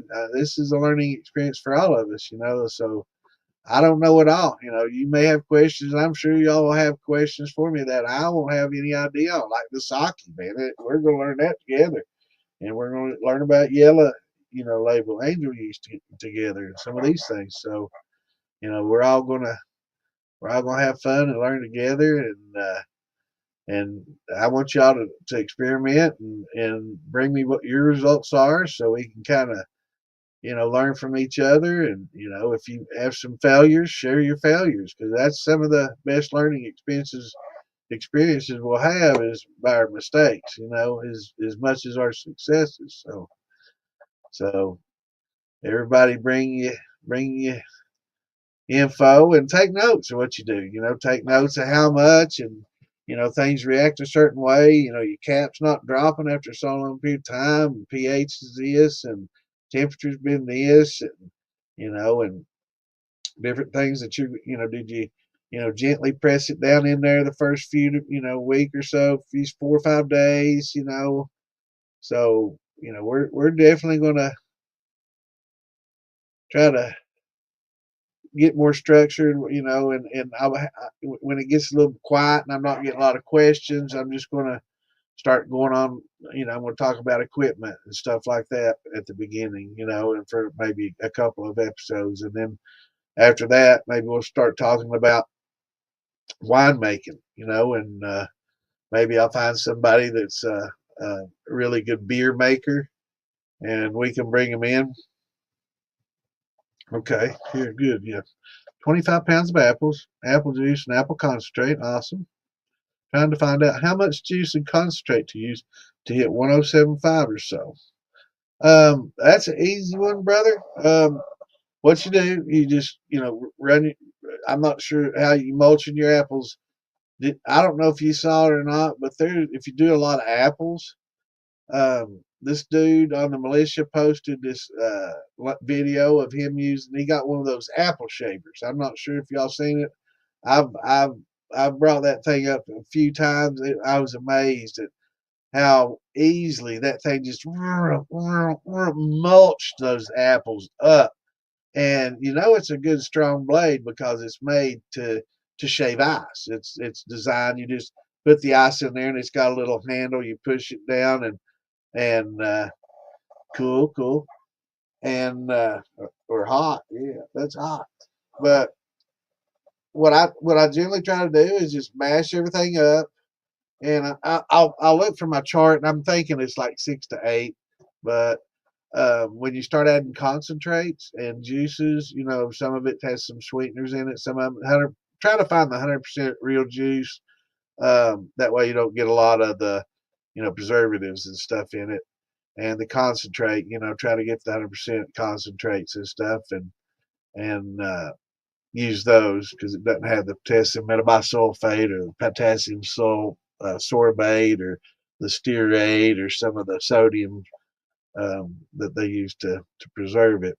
But let me find this, and I know where this is fairly close. I use these images quite a bit, so it should be pretty quick and easy for me to find, you would think. And I say that, and then all of a sudden it's not gonna be easy. But yeah, we can find this one for you really quickly, brother. It's hard for me. I used to have all this shit committed to memory for the most part, and it gets tough when you get old. But let's see.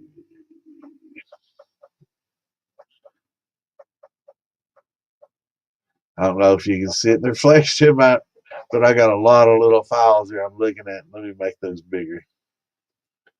Extra large. Yeah, icons. Now I can see what the hell I'm looking at. Here we go.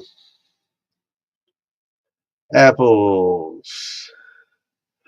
Apples have about 13.3 gram of apples for every 100 grams. So let's see how many pounds. So yeah, it's 13.3 gram for every 100 gram of apples. And let's see how many. I've got an image that shows. Here we go. Apples, 7 to 16 pounds per gallon of water. But my thoughts is not to use the water, just to use the juice and the apples. That way you're not, you know, kind of diluting it. I've never really thought that was a good idea of just using water. I just substitute with juice because I get that Kroger 100% juice cheap as hell. And I've got some in there too that I need to run. It's about to get old on me. But I need to do some apple soon. But yeah, 7 to 16. It's going to depend on the sweetness of the apple. You know, I was thinking 6 to 8 from somewhere I've read somewhere else, and that's probably for a good sweet apple. So I'm sure the 16 is probably for a green, granny, crabby, sour apple that doesn't have as much sugars, and the 7 to 8 probably your Fuji and your Honey Crisp and yeah. Let's see. If you want this chart, I can send it to you. Let me find the highlighted text. There we go.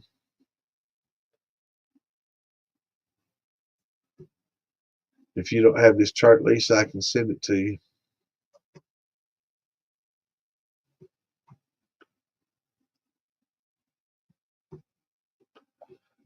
Yeah, I appreciate these pics, Curtis. Send them all, brother. Love them.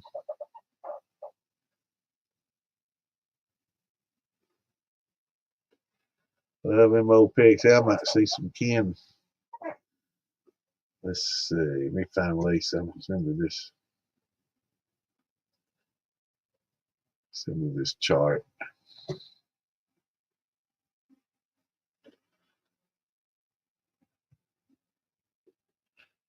Let's see. Yeah. And make them extra large so I can see them. Sent. There you go, dear. You're welcome. Yeah, it's be better this way. You'll be able to enlarge it a little better this way. You'll have the original file. All right, everybody. Thanks for tuning in and hanging with me. We've been a few hours now, a little slower than that, been lazy and I've been tired working in this basement and staying up late playing games. I had to take a little break last night and played some games. It was a lot of fun. Then I had to play Verdansk. I hadn't played that in years, so that was a little bit of fun we had. But I appreciate everybody for tuning in, and I guess I will see you all on Wednesday. Yeah, yeah, definitely. But oh yeah, to finish answering your question, I wouldn't use any water. Just mulch your apples. And anyway, this apple shaver is just going through them. I think it was like $28, 30 some bucks on Amazon. And this dude had it rigged up. He was just put an apple in, but it's got like a little handle that you push the ice, so it's metal, and it just it's safe, so you don't get your fingers around the blade. You just set the apple in on top and then just push the handle thing down. It, I mean, man, it was mulching through those apples fast, and it was an ice shaver. And he had it rigged up. We had a barrel, a bucket right underneath it. Man, he was just going to town on those things, man. And it was mulching through those apples quite readily. And it'd be nice to, have an ice shaver too. I've never had an ice shaver to make little Slurpees with. I guess make a little Slurpee shine or whatever. But yeah, it was something else, man. It was pretty slick. And I am definitely going to get one of those and try it. But back to your question, just use your hydrometer. Once you get everything put together, and you figure out, just mulch it, put it all in the same barrel, get ready to run it. Once you heat it, kill the yeast off and everything, and just put it in your barrel, and then get all your solids out of the way. You want to stir it up real well, stir and shred the shit out of it, and then get you some clears in your little, graduated cylinder, and or whatever use your hydrometer in. Some people just put it in a bucket, but I don't like it touching these solids. That affects your reading, surface tension of the solids, and just the solids holding it up. So get you some clear and just check your gravity, and just see where you're at, and use the sweetened concentrates to help get, up to the 1075. So if you, I think I've checked it before, and like just plain apple juice was like 1040 or 1050 in that range, just out of the jug, so it's around 1.040 or 045. The Kroger brand. That was 100% apple juice. So, you can add concentrates to that, to get your sugar concentration up, or sweetness up. And, till you can get to 1075, 1080, wherever you want to get it. And yeah, use that and get it, let it ferment, and should make pretty decent brandy. But yeah, I like using the concentrates and the juice instead of adding water. I don't do the add water things. Not when I can get the concentrates like that, and just the plain juice is cheap. That's one of the beauties of apple juice. It's good and cheap. All right, y'all. Well, yeah, get the base, and just and if you've got some dextrose, that's beautiful stuff to use. I get a big bag of it, and I've seen people just dump the whole bag in and do, they get all crazy, man. I just use it to bump up, like when I do conversions, and I get, and something goes wrong, sometimes, and I get a 1050 or 1055, and I'll throw in a little bit of dextrose to get it to 1065, 7, no problem. And there's not enough really you don't taste the difference, and it's pretty cheap. Or you can get some, corn sugar, do the same. But yeah, it's definitely use it to bump it up like that. It dissolves really easily, so you don't have to heat it up and do all that, because it's like a powder. It just dissolves really quickly, and the yeast love the shit. So it's good to keep on hand for that. But all right, you guys and gals, we'll see you all again Wednesday. Have your questions ready, and let me know how everything we talked about today is coming along. It's good to see a lot of people got some stuff going. It's springtime, and hopefully, no, I doubt I'll have anything going by then.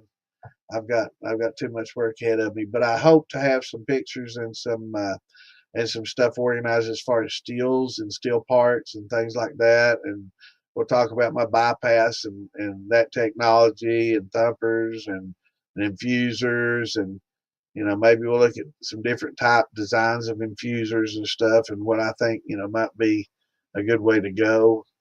And different functions from different steel things, for a lot of people that may not know. I'll also probably be handing out some uh, templates for steels. So, and you can scale it up or down, for whatever size you want. So if you got, you can measure it out and scale it. And so I got a few different types of plans for steels and templates for steels that are, printable. And so I guess you could, take that. And a lot of people just put them on these projectors. Remember the old overhead projectors where you just put the, now I guess you could scan it, but they have these overhead projectors where you'd be on the clear sheet like in the classroom, projected on the wall, and you could trace it on cardboard to make your templates, to make a larger full size template. So, but it's nothing. It's not like G code ready to put into your plasma cutters, table plasma cutters or anything like that. Maybe I'll try to Google something up like that or talk to Tracy. He may have something like that for us. But anyway, we'll talk at y'all Wednesday at 8. Thanks for dropping in. Hit that like button and hit subscribe, and bring some friends, tell some buddies, and let's all grow together. Everybody have a great weekend. What's the rest of it? And we'll see you on Hump Day. Shine on.